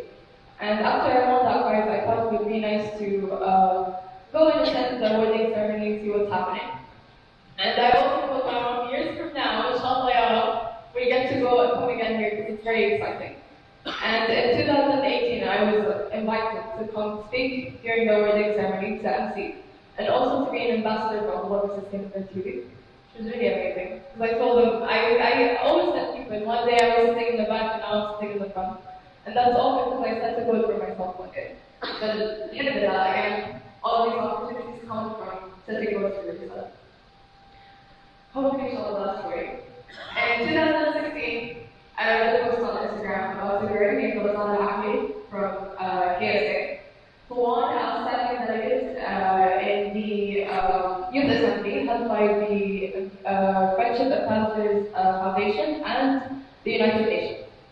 So Lausanne is considered the first Arab to ever win this award for being an outstanding delegate out of 1,000 delegates that year. And I was really interested. I always had the dream of going to the United Nations and maybe doing something. I didn't know what I would do, but I really wanted to do something in the United Nations. So I tried applying to the same youth assembly she went to, but I was too young to apply. I tried applying year after year, trying to finally get in. And in 2018, I was finally qualified to go in, because I was 16 at the time. So after I applied also for the Outstanding Delegate Award, and I prayed. I said, inshallah, if it works out, I get to get this inshallah. Not maybe years get it. So alhamdulillah, I got to win the Outstanding Delegate Award out of 1,000 youth from 100 countries. I got to be the only female to be awarded that year, and the only Emirati to ever get this award, and the second Arab to get it. So alhamdulillah, I got to share my experience on a global forum and spread it with people like the United Nations. So I want to leave you again with the thought that I said at the beginning, 70,000 thoughts we get every day. Now I realize half of my thoughts are also about my goals in the future, and the things that I say out loud are things that I want to achieve in the future. One day, inshallah, I want to do this, one day, inshallah, I will do that. So always remember that no matter what your position are, you're working, you have a job, you don't have a job, you're a student, you think you're really old to achieve your dreams or really young. As long as you set a goal for yourself, you achieve it, and that's something that I believe in. Anything that I say inshallah, and I say that hopefully the future is going to work out for me if everything around me is going to work towards that. But alhamdulillah, everything that I've said for myself today has worked. So the same goes to you. Anything that you want to achieve, just set a goal for yourself, and hopefully everything works out, and hopefully we can reach in the coming years in innovation. Thank you.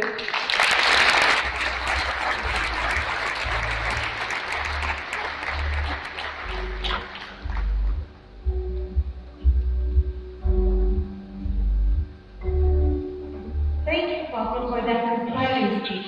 You certainly inspire our young generation.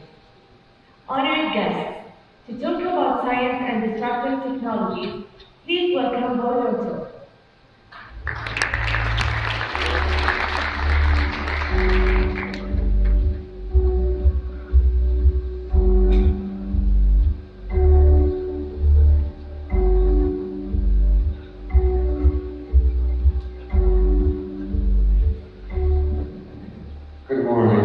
Could I have the sound down just a bit, please? So I don't hear myself so much. Can you have the sound down?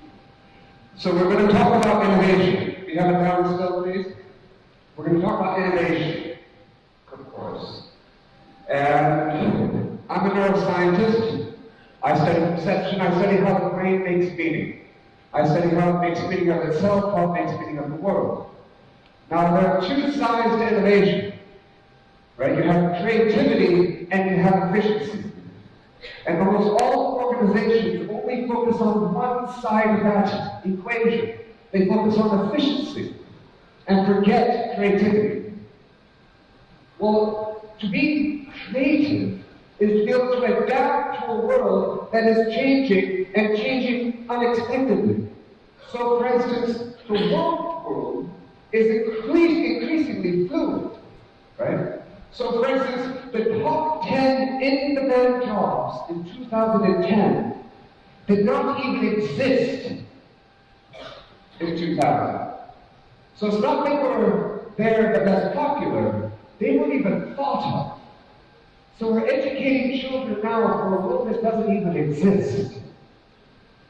What's more, the challenges are not just local, they're global.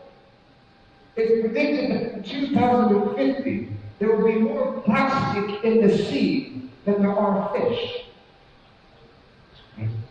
What's more is that we are increasingly interdependent. We're no longer isolated. An example is that only 4% of the people around the world had access to the internet in 1999. Now it's half the population of the world does.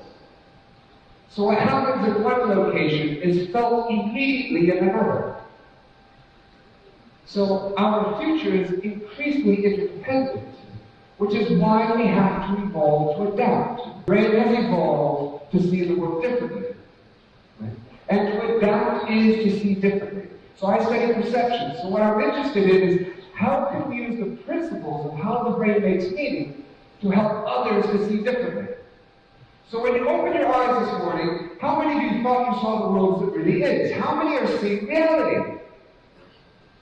Right? So perception underpins everything it is to know, believe, what your clothes you wear, the people you fall in love with. Everything begins with perception. To understand perception is to not only understand how the brain works, is to understand what it is to be human. And I have one aim in this talk, which is I want you to know less at the end than you think you know now. Because nothing interesting begins with knowing. It begins with not knowing. And I want you to not know at the deepest level. So when it comes to seeing reality, we can do a quick test. How many of you can see a predator that's about to jump out at you? And if you haven't seen it yet, you're dead. But if we add just a bit of the color, you can see it was right down there all the time. Right? It was staring at you all the time. Right? For those who still haven't seen it, there it is. And what's true for seeing something as complex as that is true even at the simplest level of what your brain does. Seeing lightness. Right? Even jellyfish see lightness and they don't even have a brain. So surely we can see the intensity of light accurately. And if that's true, then two dots that are physically the same should always look the same. But what happens if we don't change the dots? We just change what's surrounding them. So now everyone will probably see the one on the left is lighter than the right. And yet they're physically the same. Nothing on the screen is changing. And what this demonstrates at the most fundamental level is that context is everything. Your brain did not evolve to see absolutes. It's not interested in absolutes. Your brain evolved to find relationships. Okay? But far more interesting is why does this happen?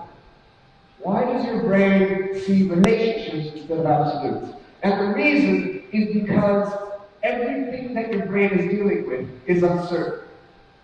All the data that your brain receives is uncertain. I'll give you an example. Imagine this is the back of your eye, and these are two projections from the world onto the back of your eye. They're identical in every single way. Identical in shape, color, special contrast, everything about them is the same. So as far as your brain is concerned, they should be the same. The only access your brain has to the world is through your retina when it comes to light. And yet these two areas come from completely different sources of the world. One on the left comes from an orange object pointed this way, viewed through a blue medium in direct light. One on the right comes from a yellow object pointed exactly the opposite direction in shadow. Completely different sources giving rise to the exact same information. So this is the fundamental problem that your brain evolved to deal with. All data is meaningless. Everything that your brain receives is inherently meaningless because it could literally mean anything. It could be a loud object far away or a quiet object up close. A large object far away or a small object up close. Your brain has no way of knowing. Which is why your brain evolved to overcome uncertainty. This is the fundamental challenge that your brain evolved to solve, is the challenge of uncertainty. And how does it do it? It does it by continually redefining normality. Your brain evolved to continually adapt. And I'll give you an example of how quickly your brain can adapt. I want you to first notice that these two desert scenes are exactly the same in terms of color. Okay? I want you to stare at the dot between the red and the green. Don't look anywhere else. Your brain is going to learn. It's going to learn that the left side of its visual field is under green light, and the right side is under red. That's becoming its new reality. Don't look anywhere else. You're also getting very sleepy.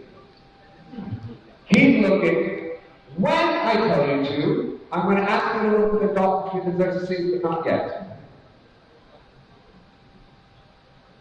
3, 2, 1, look there. Do they still look the same? No? The one on the left should look red, and the one on the right should look green.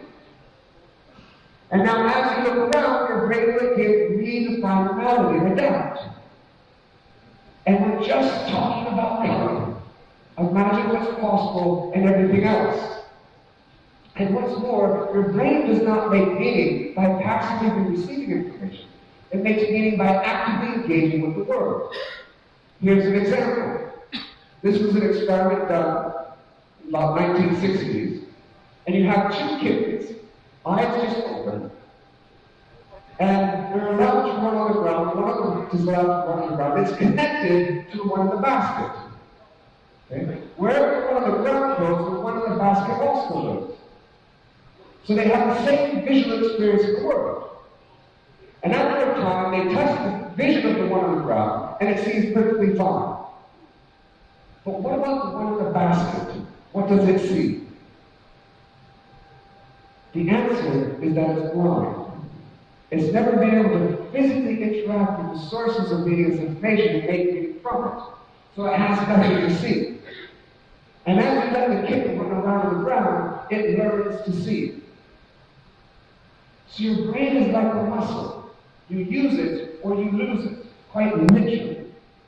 Right? Why? Because 20% of the energy you consumed at breakfast goes to 2% of your body mass. Thinking is expensive, which is why so few people do it. Right? When you have two chess players playing chess, master chess players, they are burning thousands of calories by simply sitting there and thinking. Right? Every time your brain cells fire, it costs energy. Every time you're creating new connections, you're actually growing tissue. It is very expensive. So if you inhabit a more complex world, your brain cells actually become more complex. Whereas the cells on the left are from a brain that inhabit a very simple world. More deprived, less social interaction. So a more complex world creates a more complex brain. A less complex world creates a less complex brain.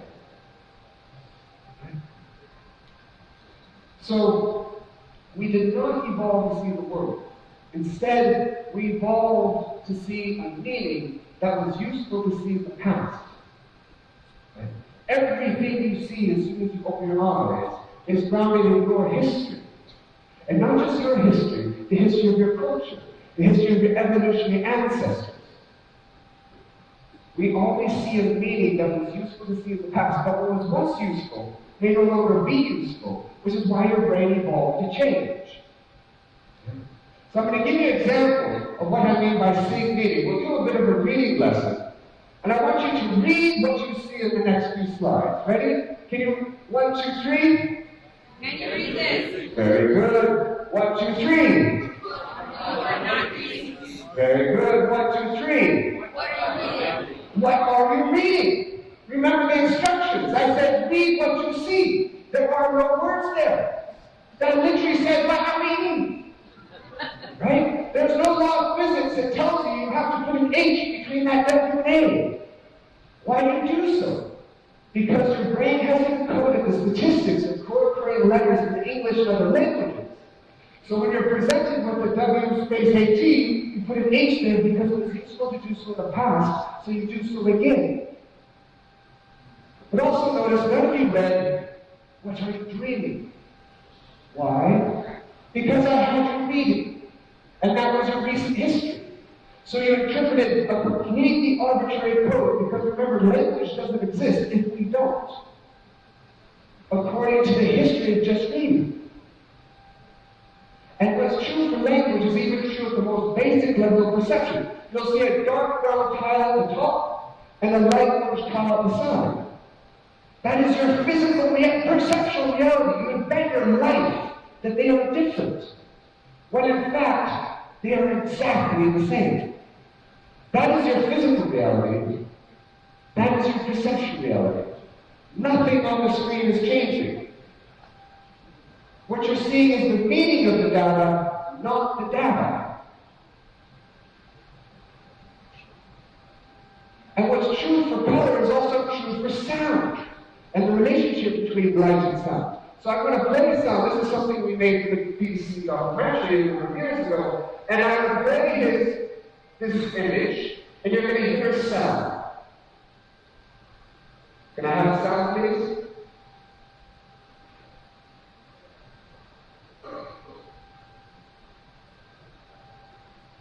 Do we have sound? Can we love it? Ba. One more time. Ba, ba, ba. It's synced off. Let's try it on this side. So you hear that. Let's hear a ba, like a boy. Ba. Ba, ba, ba. I've never had the sound and the lips out of sync, so we'll see if this experiment works. On the left, you will hear a ba, and on the right, you'll hear a ba. Ba, ba, ba. Can you get it to switch?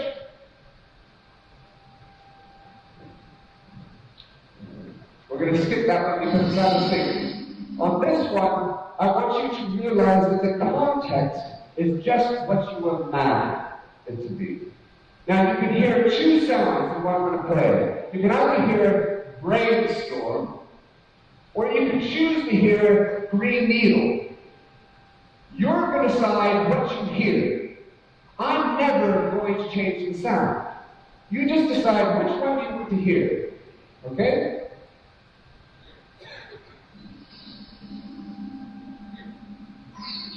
We have loudness. You decide what you want to hear.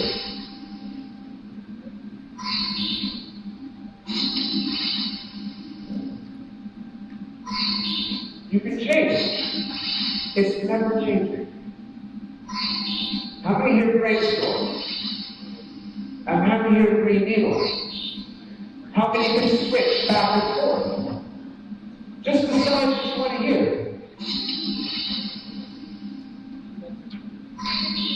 You are deciding what you hear. So everything your brain is doing is a reflex. Just like when you go to the doctor and he or she hits your patella tendon, your leg goes out. Your brain receives information. You generate a perception based on what was useful to see or do or believe in the past. All of which is grounded in your history, the history of your culture, history of your family, evolutionary history. Everything you're doing is what defines you, which is a reflex. And just like us, other animals also have these reflexes. So here you have a cat eating away, turns around, sees a cucumber. Why?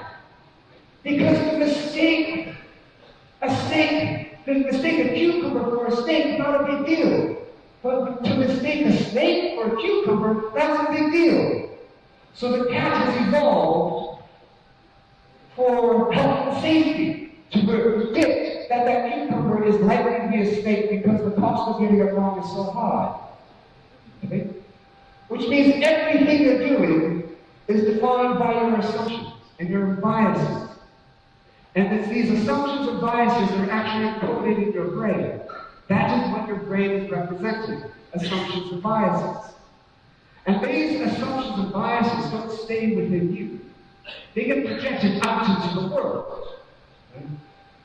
So it's as if you inhabit this space, what we call space of possibility, and you're this central character. And at any point in time, your brain is going to make a decision. And it's going to make a decision to go to the next most likely possible. Your brain only makes small steps. It never makes big jumps. I can't get from here to the door without passing through the space in between. But what defines this space of possibility are your assumptions and biases. So, and those assumptions and biases are projected into the world. So this screen is not blue. The blue could not be closer to you. It's inside your mind, projected outward. The color of blue is in your brain. It's not in the world. So if a tree falls in the wood and no one's there to hear it, does it make a sound? No. It creates energy. But the sound is a construct of your brain. And what's true for color is also true for more complex perceptions. So here we have just two triangles in a circle. It means nothing until I put them into motion. And your brain is going to project a meaning onto them. This is a film made in the 1940s.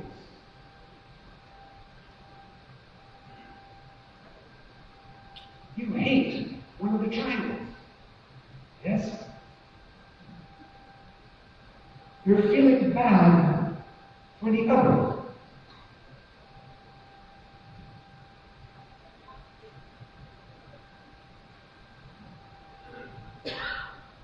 You're now worried for the circle. This is a horror film. You can almost hear the music. And we're going to stop it there, and you're all wondering, what happens to the circle? And we're going to leave with that thought for a moment. Because not only do we project the colors onto the world, or the meaning onto objects, but we also do onto other people. Other people are just the sources of data, and we project onto them the meaning based on our history. So every perception of another person you see is actually inside you projected out. Which means when it comes to perception, we are just like this frog. This is virtual reality for a frog. The frog is getting information and generating behavior that was useful to do so in the past, and so it's doing so again. Just like us. And doing quite well.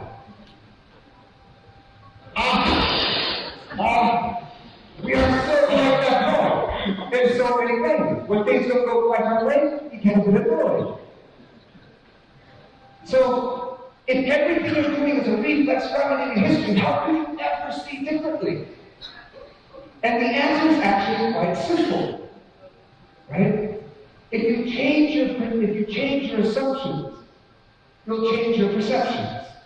If everything you're doing is grounded in your assumptions, change your assumptions, you'll change what you see. And if you can change what you see, you will then be creative. And that is the basis for innovation. So I'm going to show you how powerful that is just using the perception of motion. So here you have a diamond, and you'll probably see it spinning from left to right. And that's because the probability, based on your experience, of it spinning from left to right is very high. But I want you to change your assumptions. I want you to imagine it spinning the opposite direction. Sometimes it helps if you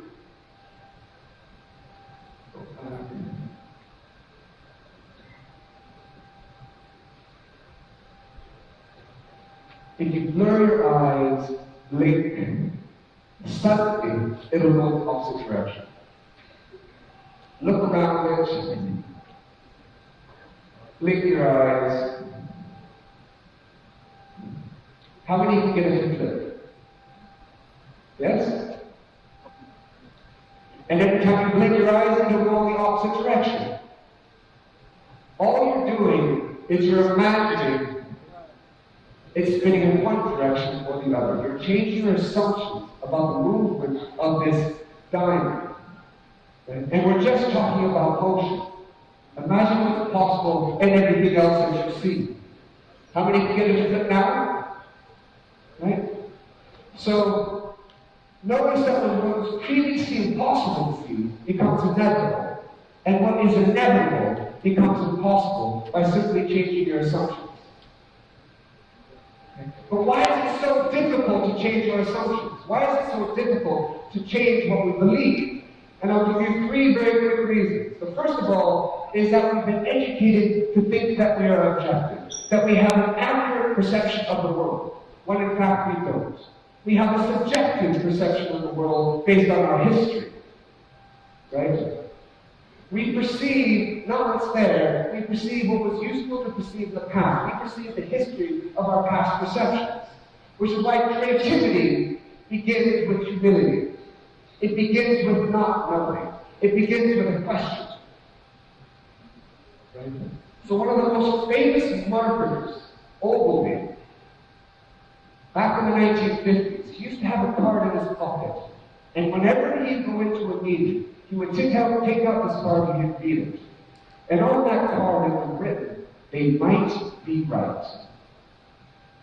Humility to ask questions is the basis of creativity. The problem is, we have all these assumptions, but we don't necessarily know what they are. We're almost always blind to our own assumptions about how and why we're seeing. An example is in Britain, where I live, right? In Britain, we have two taps, the hot tap and the cold tap. Even in the most modern buildings, we have a cold tap and a hot tap. Why? Why do we still have this? And the answer is because years ago, the hot water tank was a bathtub that was at the top of the house in the attic. And they get dirt into it, dust into it, so it was dangerous to drink from the hot water tap. So they separated the hot water tap from the cold water tap because the cold water tap came from the mains. So there was a good reason to have it separate. But we no longer have bathtubs in the loft with the hot water. And yet we've kept this design simply because we've had it before, and people haven't stopped to think, what are the assumptions that are guiding this behavior? I'll give you a quick creativity test. Right? It's a very simple test, and many of you will not be able to solve it because there's an assumption that your brain is missing. The task is this: you have to take these objects, and you have to light the candle, and put the candle against the wall using only its objects. Okay? It's actually very simple. But the problem is, you have an assumption that you don't know about that's blocking you. How many people think they can solve it? Not many. And that's simple. The assumption that your brain is missing is that that's not a box, it's a shelf. And if you present this task with the task outside that box, people solve it almost immediately. As soon as you become aware of that assumption, you solve the problem easily. And this is the power of difference. Right? There are a number of different ways to increase our experience of the world, the difference in our experience of the world. The first one is diversity of people. We know from research that if you give me two groups, one lower average IQ from a very diverse background, and the other higher average IQ from the same background, I want the first group. Why? Because they reveal each other's biases to each other, and they increase the space, the complexity of the search space. The second, and one of the reasons we do it, is we combine experts with naive. Right? Experts are great at being efficient, but they're very bad at asking a good question. Whereas someone who's naive can ask a great question, but they don't know it's a great question. What's remarkable is that the expert can recognize a good question when asked. So it's a great way to combine in terms of groups and innovation. The second is diversity of experience. Every time your brain has a new experience, it actually complexifies your brain, makes it more creative, increases the possibility of finding good solutions. And the third is technology. What defines a good technology? It's not that it enables you to do what you can already do faster and easier. That's useful. But transformative technologies make the invisible visible. Right? Think of a telescope. Think of a microscope. Things that we couldn't see before that expand our space of possibility are the most transformative technologies. And the final third reason why it's so difficult to change our assumptions is that we hate not knowing. Right? Your brain evolved to take what is meaningless and make it meaningful. So we're going to skip to this one. We'll skip to this one. So forward. Is that we hate not knowing. Okay? Why? Because during evolution, dying was easy. If you weren't sure that was a predator, it was too late. Your brain evolved to take what's uncertain and make it certain. Right? Uncertainty is one of the biggest sources of stress in our environment.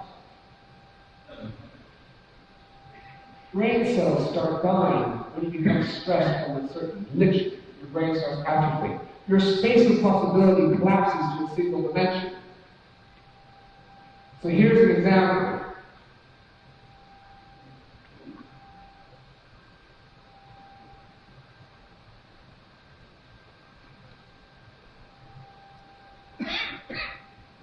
Of someone going in to rob a bank. This literally happened in Australia.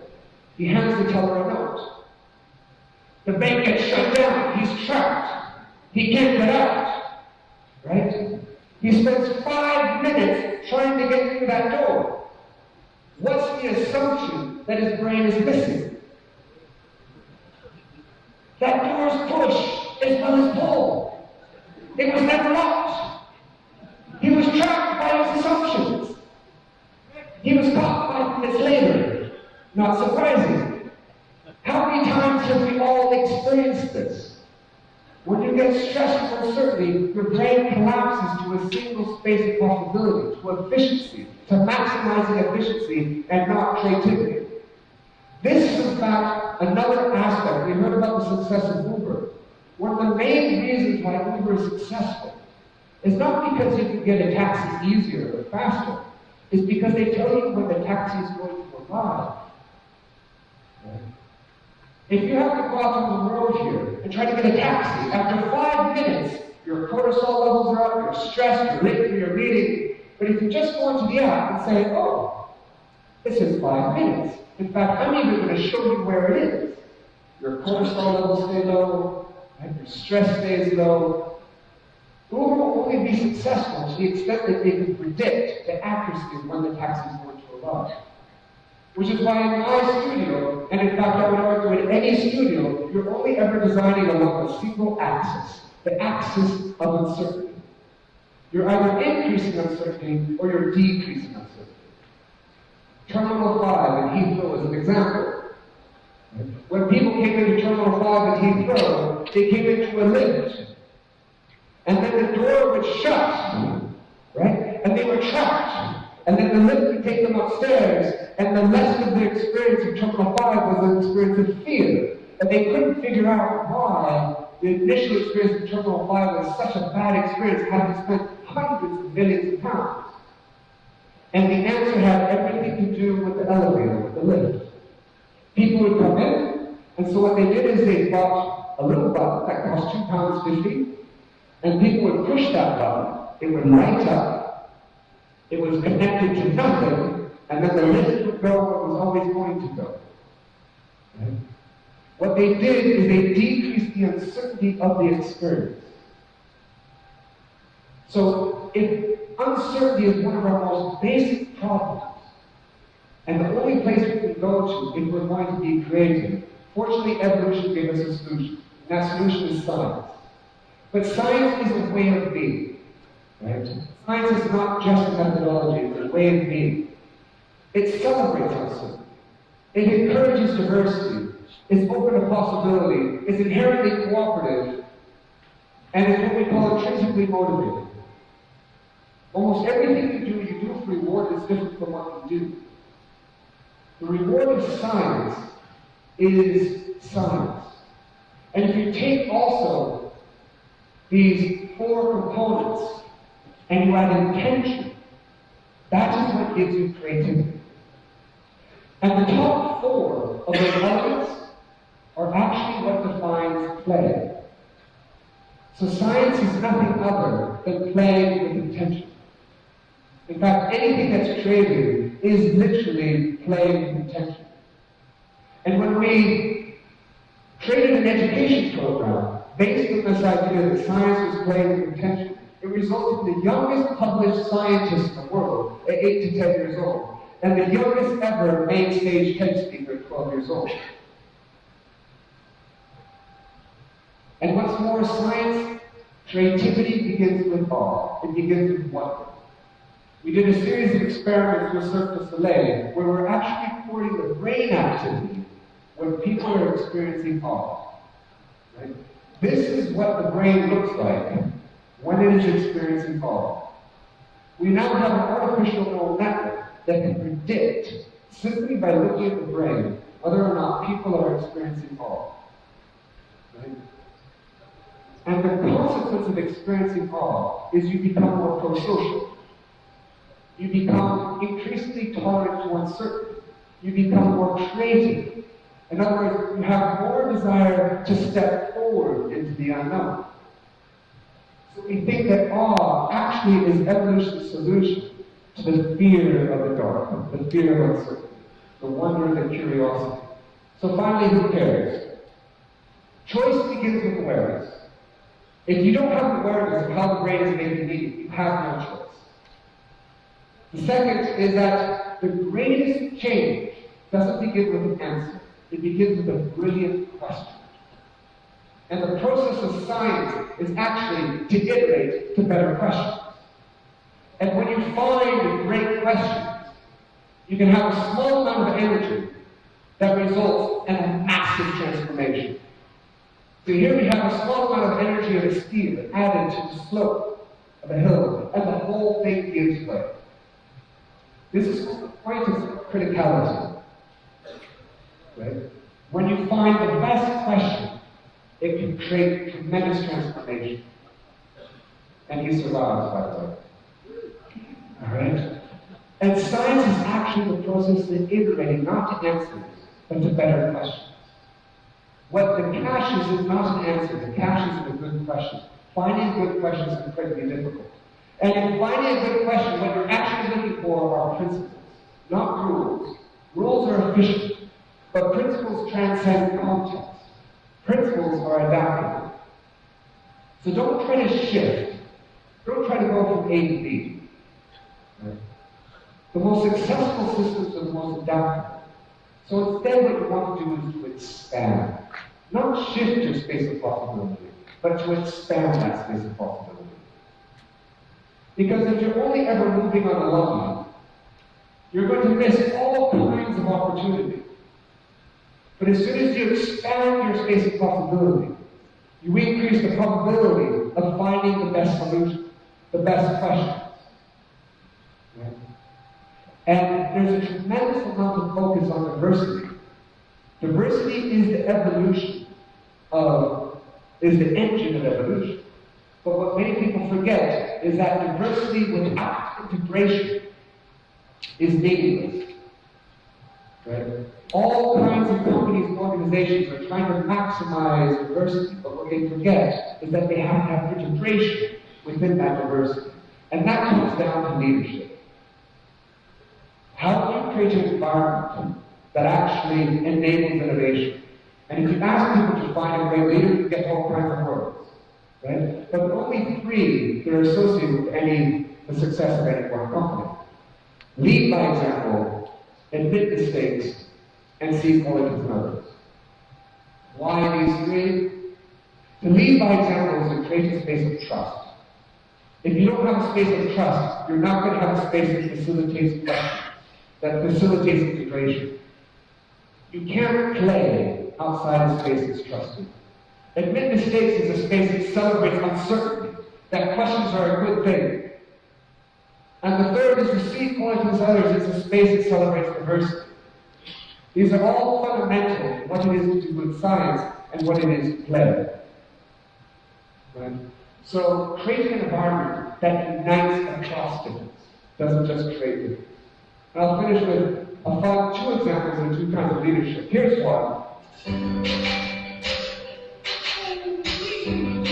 Leading by example, right? Supportive, loving.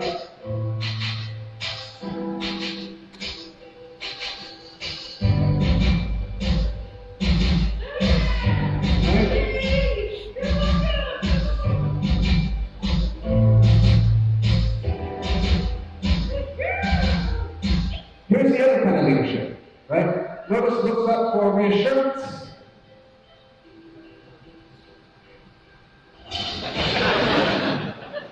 Right?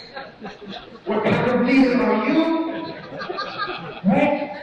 And the answer is you have to be both. Because I don't want you to walk out of this room trying to see everything think differently. Because if a bus is coming at you, I want you to think, oh, I wonder if I can see this differently. No! Get out of the way as fast as possible. Right? Wisdom is knowing when to be on one side or the other. Right? Life is in movement, not being in one place. So thank you very much. I hope that was useful.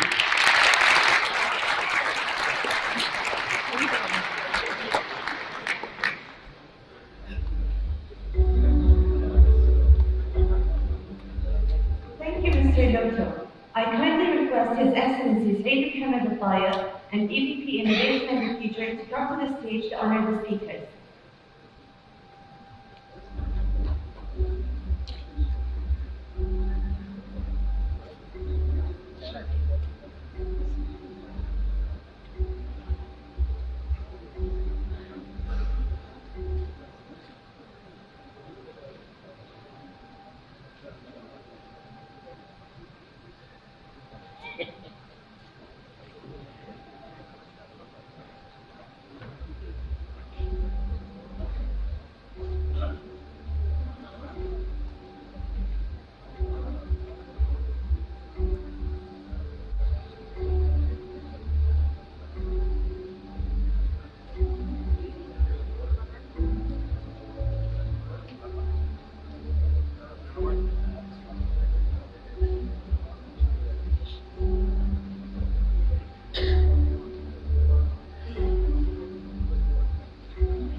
Ladies and gentlemen, we'll now have a short break. We'll be back at 11:40 with our last session with the speaker, Gus Bikari.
Ladies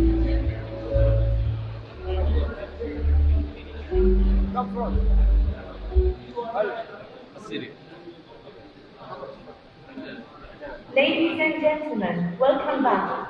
I am pleased to welcome Mr. Gus, who will talk about innovation leadership and change express.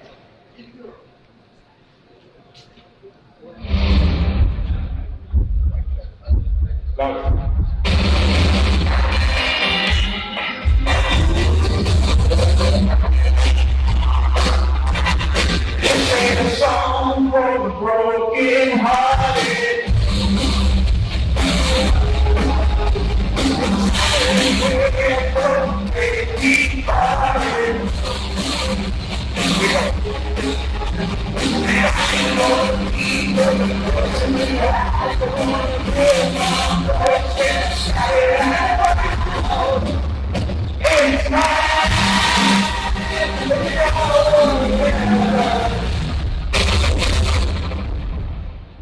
Wow.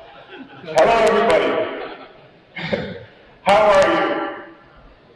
Good. See, I hate the word good. I can't stand the word good. Because good isn't good enough anymore.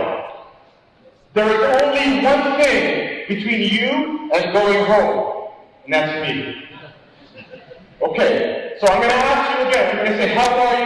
I want you all to yell great. Can you handle that? Here we go. How are you? Great. Nah, I don't like that one. One more time. Ready? How are you? Great. Yes, excellent. It gives me great pleasure to be here. My name is Gus. I come from the coldest country in the world to the hottest country in the world. I just came from Canada last night, and I'm a little bit sweaty. What I want to do, though, today is I want to take you guys through a journey of change, a journey of innovation based on my book, The Road. But I want to talk to you first about all the great things that we saw today. I was very inspired by Fatima with the thought process of wherever you are, Fatima. Let's give her a big round of applause again. Excellent job. So the journey is all about innovating and changing yourself. I'm going to tell you a little story. I was at a small airport one time called John Wayne Airport in California, waiting to board my flight. And as I was waiting in the lounge, this little boy must have been like maybe 10 years old. He was playing with me and talking to me. And then he said to me, "Can I ask you a question?" I said, "Sure." He said, and this is true, "Why don't you have any hair?" Right? So I was just about to respond to him, but his mom was a little embarrassed. So she said, "Oh, honey, the gentleman doesn't have any hair because he thinks a lot." I said, "Okay." And I was about to respond again. And the best part was, the boy then went and told his mom, "Then how come you have so much hair?" Children. So metaphorically speaking, I want you guys to lose your hair today. I want you guys to start thinking differently. Because everything we're going to talk about is based on something Fatima said was the 70,000 thoughts. How we think, how we do things. Our research for the last 20 years has been, what is the difference between people who are good and people who are great? I asked you earlier, good and great, you laughed. But we say that for a reason. 90% of people are either average or below average. To me, that's one category. We call that good. And there's 10% of people, 10% of organizations, 10% of countries that are great, that excel. 90%, 10%. So we're going to talk about what do these 10% of people do? What do these teams do? How are these great leaders operating at that 10%? And the difference between the 10% and the 90% is actually one word. And that word is mindset. How we think. So you think differently, your results become different. Let's break that down for a second. Our thoughts equal our results. But there are two very important elements in between. You see, thoughts equals feelings. Feelings equals behaviors. Behaviors then equal results. Follow me to the flow. If we think bad, how are we going to feel? We're going to feel bad, right? And if you feel bad, how are you going to behave? Bad. And if you behave bad, how are the results? Bad, exactly, but the opposite is also true. If you think great, you start feeling great. If you feel great, you behave great. And if you behave great, the results are great, right? Have you ever walked into a meeting one day, you walk into me and say, oh my God, I'm so not prepared for this meeting, I'm totally going to screw up. You go into the meeting and you screw up, you come back and say, I knew I was going to screw up, right? Because you start thinking that way, start feeling that way, and then your body behaves in that way, right? Now let's break down the thought process just for a second. We have two major functions in our mind. We have the conscious mind and the subconscious mind, or the unconscious mind, right? There's so much research done, they call it the waking mind, the sleeping mind, the rational mind, the irrational mind. Let's call it the conscious mind and the subconscious mind. Here's the million-dollar question. Which mind runs the body? The conscious mind or the subconscious mind? Subconscious mind, right? Here, let me give you this. So the first thing about the subconscious mind is the subconscious mind cannot differentiate between what's real and what's not real. Right? So let's say you're sleeping. If this is the conscious mind, this is the subconscious mind. When you're sleeping, conscious mind is down, subconscious mind is up. Right? Is your heart still beating? Yeah. Are you still breathing? Yeah. Now say even if you're having a crazy dream, like you're flying in your dream, or whatever the dream is, when is the only time you know it's not real? Exactly, when you wake up, right? So at a subconscious level, you cannot differentiate between what's real and what's not real. So what does that mean for innovation? Whatever we think, if your mind accepts it, it's going to execute it, even if it's real. You're speaking in front of people, so, oh my God, this is going to be a crazy opportunity, they're going to look at me funny, or you can say, oh, this is a great opportunity for me to present my case. Both can be real or not real, but whatever you talk to your mind, you start feeling it. And whatever you feel, you start behaving. And whatever you behave, that's the results you get. Let's move on to that, because the entire talk is based on this right here, on how we do things, right? Now, one of the things I want to take you through is three phases. One, the pre-travel check. Let's say we're going on a journey. Before we go anywhere, we pack our bags, right? Then we pack our bags, and we give you 4 tools to think about. And then we're going to go through the 5 C's of change, and how we change. Now, the first thing is, where is our mind? Where is our engine? Right here, right? So we got to make sure our mind is right. Let me ask you this. Do you live your life at luck? Do you live your life at cause? Or do you live your life at effect? Do you cause things to happen in your life? Or are you at the effect of others or other people's moods and attitudes? Right? How long do you think it takes to change a state of mind? How long do you think it takes? Happiness to anger? Seconds.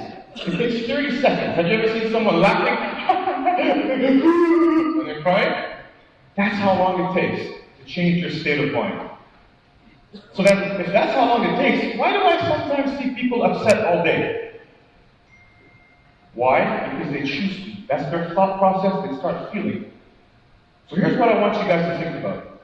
When we do consulting, the first thing we do is we go talk to the people on the ground, the staff. And I say, hey staff, why is it so difficult to innovate in this organization? You know what they say to me? Are you kidding me? And with managers like that? Right? Then I go to the managers. I say, hey managers, why is it so difficult to execute change and innovate this organization? You know what they say to me? With staff like that, pinpointing. Right? Now I don't know what happens in Dewa, I've never been in your organization, but I want you guys to think about that. Because the first thing people blame are other people. It's not my fault, his fault, not my job, his job.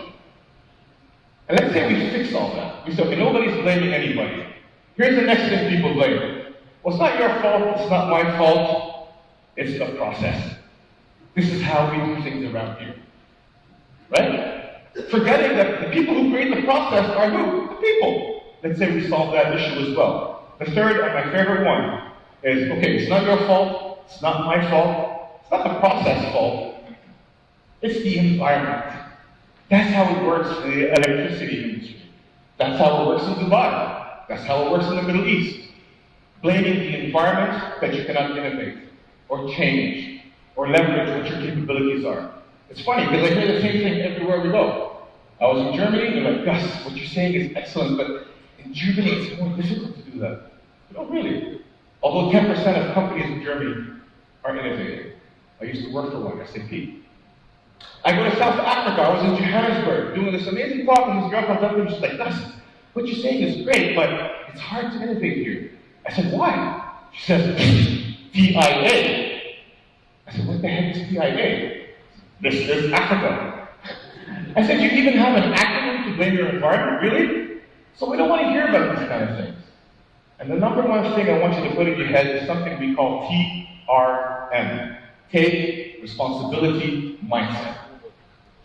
I challenge you, when you walk out this door, that anything that happens in your life, good or bad, even if you created it or didn't create it, you find a way to take responsibility for it. I'll say that again. Anything that happens in your life, that's what the 10% do. If it's good or bad, even if you created it or didn't create it, you find a way to take responsibility for it. Why? Because when you take that responsibility, you grant yourself the authority and the power to change. If you don't take responsibility, how can you change? How can you innovate? Oh, we can't do it here, this fault, environment. I want you to sweep that all under the rug and take responsibility for everything. Even a small example, when we talk about this, I give a small example. Let's say we have a meeting tomorrow at 9 o'clock. I show up at 9:30 because the traffic is crazy in Dubai, right? I show up at 9:30, the first thing I say is, "Sorry, I'm late because, the traffic was bad." Now, if you apply TRM, you want to change that. So you know what, sorry, I'm late. I should have left earlier in case the traffic was bad. Not blaming the traffic, but taking responsibility. And if you can apply these things in every day, everything that you do, things start changing. So TRM, take responsibility mindset. Put the mindset out of the way, let's talk about these tools, because we only have 20 minutes. Number one tool I always talk about is how you set your standards. I was so proud to see Fatima today. Again, I'm going to go back to Canada and talk about it, right? Because the first thing she talked about is how to set standards, and the first thing is aim high, dream. Dubai came from a little desert, a little oasis, to one of the most vibrant cities in the world, one of the most vibrant countries in the world. In Canada, we're always talking about Dubai, and I'm on stage, I'm always referencing Dubai, of how you guys do things here. So raise your standards, aim high, because if you aim high, if you aim for the moon, you might hit the stars. But if you aim for the street light, you're going to stay on the street. So raise your standards in everything that you want to do. Now, aim high doesn't mean be silly, right? It doesn't mean, okay, fine, I'm going to aim high. I'm going to have $1 million by tomorrow morning. That's not aiming high. That's being ridiculous, right? Aiming high is setting your standards and stretching your goals as much as you can. Now, the next thing after you aim high, what do you think it is? After you aim high, I think someone said it there, but it's believe. Believe in yourself. Believe in God, of course, but believe in yourself. Believe that you can do it. Because Henry Ford said, if you think you can, or if you think you can't, you're right. If you think you can, or if you think you can't, you're right. And surround yourself with people who believe. Surround yourself with people who empower you. Because there's two kinds of people that you will see, right? There are people who are problem-oriented, and people who are solution-oriented. People who say, yes, what is this country? We can't get anything done. Everything is so slow, whatever the case is. And you have people saying, you know what? Maybe things are slow, but let's be part of the change. Let's be part of the innovation. In my office, they know. If one of my employees knocks on my door and says, Gus, we have a problem, they're kicked out. They know because my rule is, they got to knock on my door, Gus, we have a problem. Here are 3 recommended solutions. Fine, we're solution-oriented. And I want you guys to surround yourself by these kind of people. Be careful who your friends are. Be careful who your surroundings are. Because a lot of people like to talk. There's a lot of negative people. How many people here know some negative people in their lives? Most of the room, right? You say good morning, what's so good about it? Right? So try to eliminate that as much as you can. Believe in yourself. Now the next thing I talk about is something I call PHP. Purpose, hunger, and passion. Purpose gives you direction, hunger gives you achievement, and passion gives you inspiration. What is your purpose? Why are you here? Not just why are you here at this conference, but why are you here at you? And when you start understanding purpose, life becomes more meaningful. Here's an example I always love to give, right? If there's two guys working in construction, doing the exact same thing, they're bricklayers, right? They're putting brick, cement, brick, cement, brick, cement, brick, cement, all day, doing the same thing. You ask one guy, hey, what are you doing?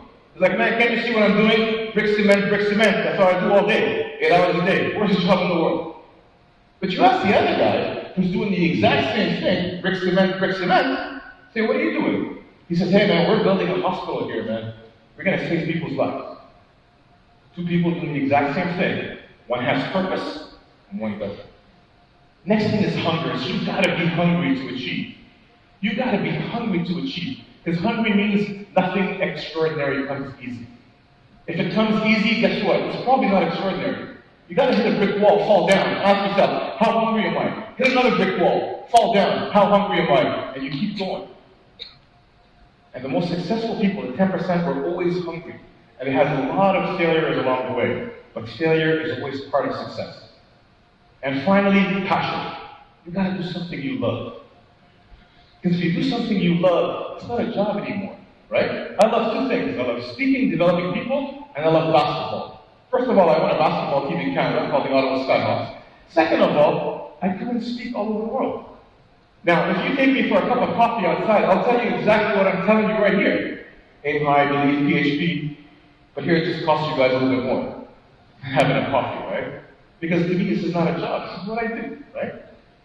And finally, the last element is actually a bad word. It's what we call the E word. But we're all adults in this room, right? I'm going to say the E word, okay? If it's okay with you guys. The E word is excuses. Sorry, that's a really bad word. I call it the ew word. Because anytime someone falls down or cannot innovate or finds a roadblock, the first thing they do is they create an it's the E word. Don't say excuse. It's a really bad word. Now, I do a lot of traveling, and when I travel, I like to always go mingle with the locals, try to understand what's happening. I was in Delhi. Anybody here from India, by the way? Okay, so you guys are going to be with me here on this. So I went downstairs to the hotel, walking around, and I met these guys in India. And they were actually monkey hunters. So let's be it. Tell me, how do you guys hunt monkeys? Because in the old days, what we used to do is we used to put a big clear vase, this big, right beside the tree. We tie that vase to the tree, and we put peanuts inside. And the monkeys on the trees, they see the peanuts and they smell it.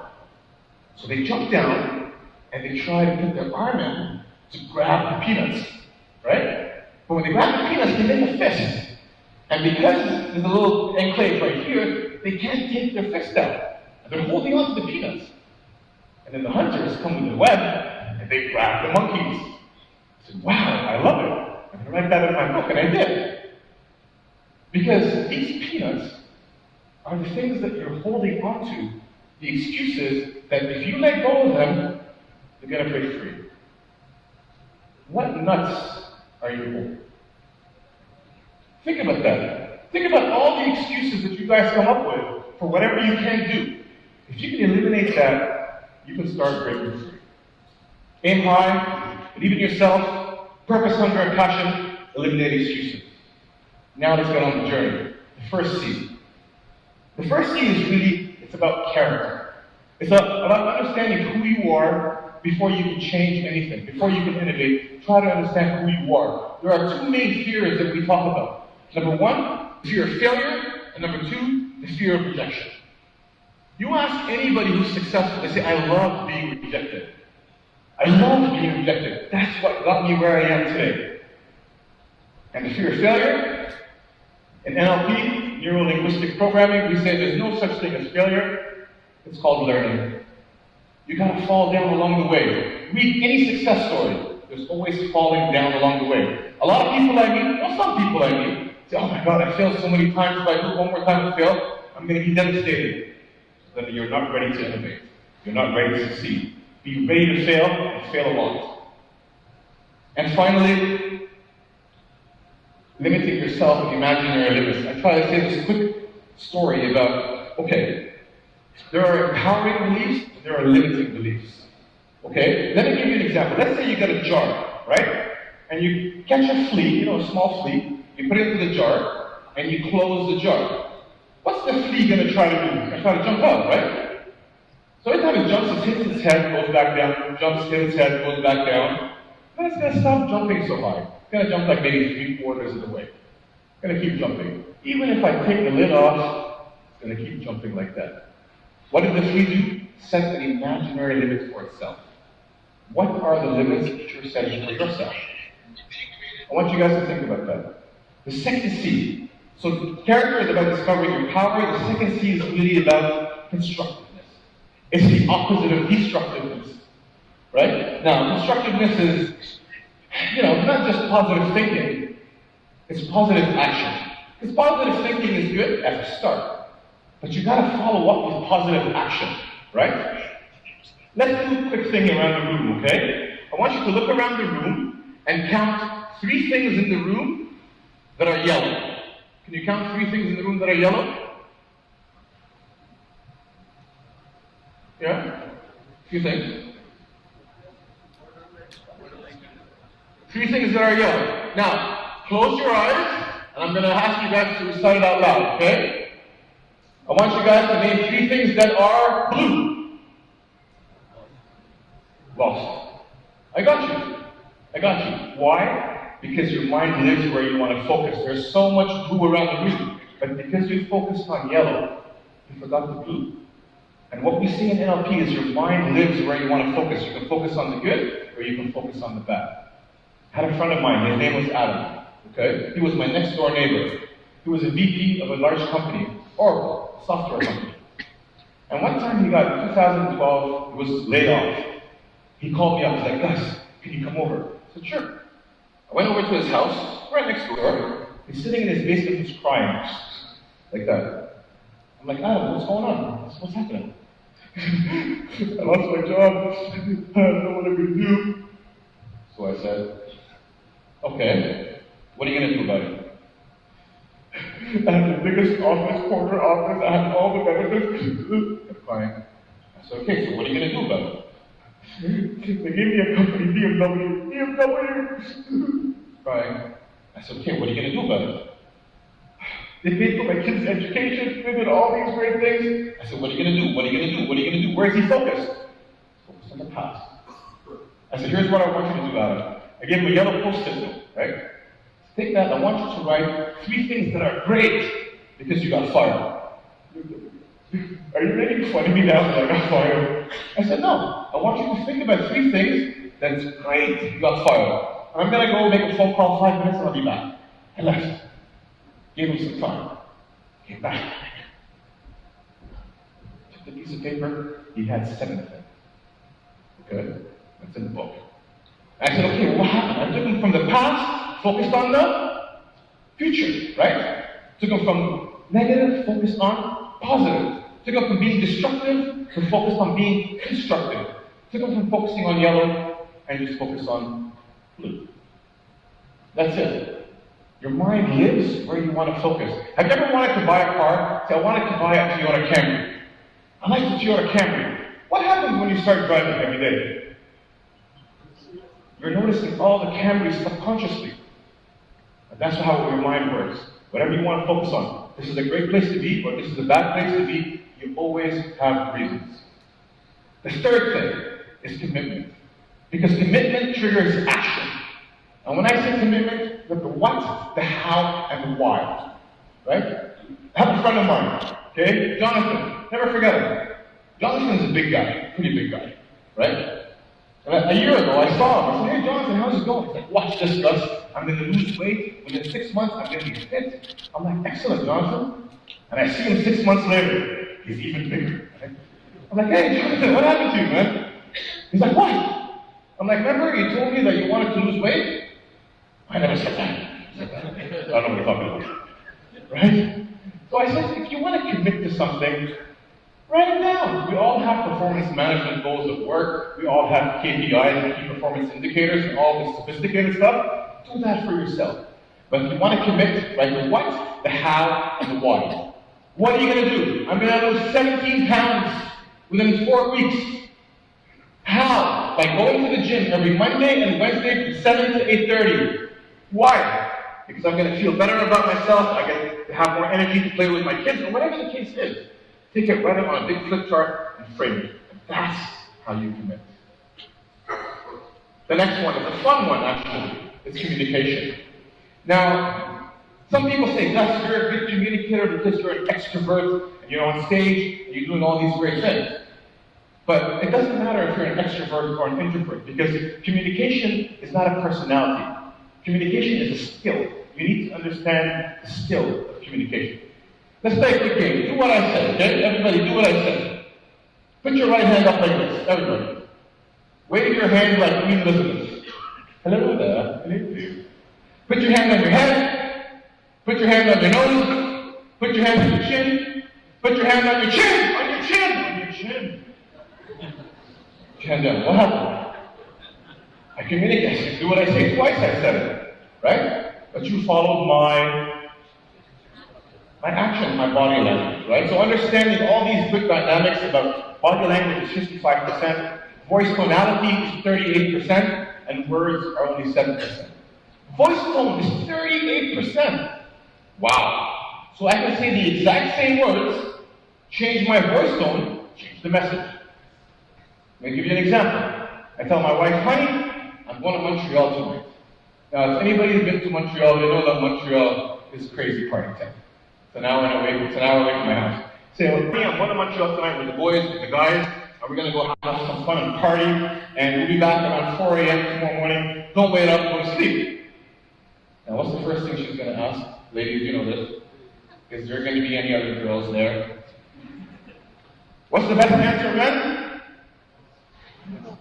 There's going to be other girls there, but not as beautiful as you. Aha! Smart, right? So she said, sure, Gus, go out with your friends, right? Excellent. I'm going to use the same words, change the voice tone. Sure, Gus, go out with your friends. One means go out with your friends, and the other one means? Yeah, it actually means go, but don't come back. That's the translation. Okay, so thinking about all these dynamics of communication, because communication is not only how you communicate to others, because that's important, but the power is how you communicate with yourself. What are you telling yourself? These 70,000 thoughts that you make a day. That's what's going to drive you. And then also, we talked a little bit about the difference between listening and hearing. What is the difference between listening and hearing? I can't hear you. Yeah, I think someone said, one is active, one is passive, right? You can hear birds chirping, especially when people are fighting, no one's listening, right? This person is talking, this person is waiting for this person to finish, and this person is going to start talking. So to be a great communicator, you got to be a great listener. Try to understand the concept and the context behind everything. The final C is contribution. Contributing to yourself and giving back to the community. Contributing to yourself is easy. I talk about body, mind, and knowledge. Now, most of you guys don't work in physical stress. You don't carry boxes and put it in trucks, right? Most of what you guys do is meetings, phone calls, emails. So a lot of work in the mind, right? So I always say, listen, always have 20 minutes, take out, relax, do yoga, read Quran, look at birds, whatever the case is, turn off your phone, relax your mind. Body, you don't have to go to the gym 24 hours a day. I always say, at least be active 20 minutes a day. I don't care if you walk around your house. And finally, knowledge. Contribute to your knowledge. Go to places like this. Read as much as you can. Get online. Try to develop yourself as much as you can. And then, when you can do that, you can then give back. Give back to the world. And I use something called the kitty principle. K-I-T-Y. Keep it to yourself. You're not going to look at, I just loaned him 5,000 dirhams. No, keep it to yourself. Try to understand that when you give back, the person who's giving has a bigger emotional reward than the person who's receiving. And I love to say this story about Gandhi. As he stepped onto a train one day, his slipper fell off. He went back to get his slipper, but the train started moving. So he threw his other slipper and threw it there. And his companion said, why did you throw your other slipper there? And Gandhi said, yeah. Gandhi said, the poor person that finds it can actually use it. Wasn't expecting a thank you, wasn't waiting for anybody. And when we innovate and when we change, we're not waiting for thank you. We want to give to our communities. We want to develop the societies that we live in. And you guys are doing a heck of a job here in Dubai. And I want you guys to continue that as you go along. And that's it, the 5 C's of change: character, constructiveness, commitment, communication, and contribution. Before I go, I usually do this sometimes. I don't usually do it in the Arab world, but I'm going to do it for you guys. Let me tell you how it started. When I was doing a trip called TOM, T-O-M, Toronto, Ottawa, Montreal, and we were doing these talks, at the last trip, while I was signing books, this guy comes up to me, young guy, maybe 22, 23 years old, and he gives me a small piece of paper. It's like, this is a summary of your book and what you talked about. And I didn't know who he was, so I was just talking to people, and I thank you, and I put it in my pocket. I didn't know what it was until we started driving home, me and my agent. I take it out, and I look at it. I'm like, oh my God, it's everything I said, but it rhymes. Interesting. So when I went home, I gave it to my son, who was 12 at the time. He's like, Dad, you can do this into a rap song. I'm like, really? Yeah. You guys want to hear it? Before we go? Okay. But for me to pull this off, I need some serious audience engagement. Okay? I need you guys to give me the beat, and I'm going to wrap up everything and we'll close the conference. Okay? But this is the beat. We all have to go in unison. Okay? It's a snap and a clap. It's snap, clap. Everybody, go together. Okay, I'm going to stop. You guys keep going, okay? You're the beat. Perfect. Keep going. Here we go. The movement 5 C's is what you're going to get. Take responsibility. That's the mindset. Aim high and dream, but you must believe. Raise your standards and you will achieve. Greatness that comes with PhD. Eliminate the word that starts with E. Keep on. Now the 5 C's. Character is discovering your power, what you do every minute, every hour, constructiveness thing, controlling your mind. If you seek, you shall find commitment that comes straight from the heart and moves to the action. But that's just the start. Communication, how you listen and speak, changes your life, takes you to the peak. Contribution developing you, give back to the world, but make it true. This is the journey, a personal change, getting ready to fight and shoot long range. Thank you, Dubai, and not be ignored. It's a fight to change y'all. Welcome aboard. Thank you very much, everybody.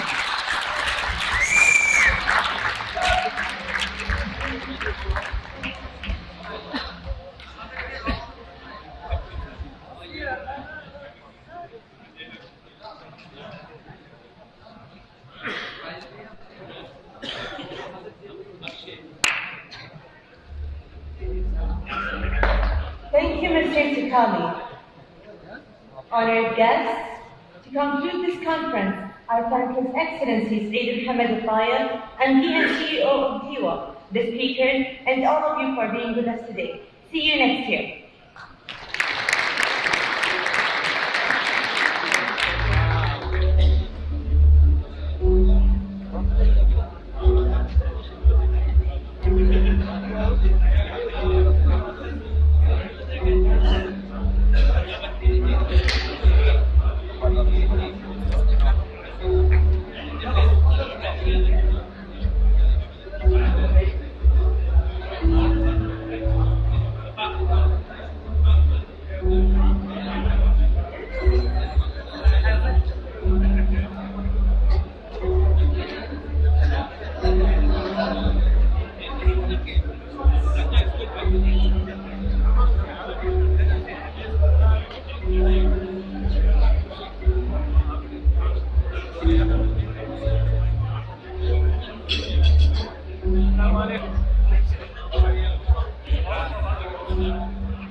مش هعرف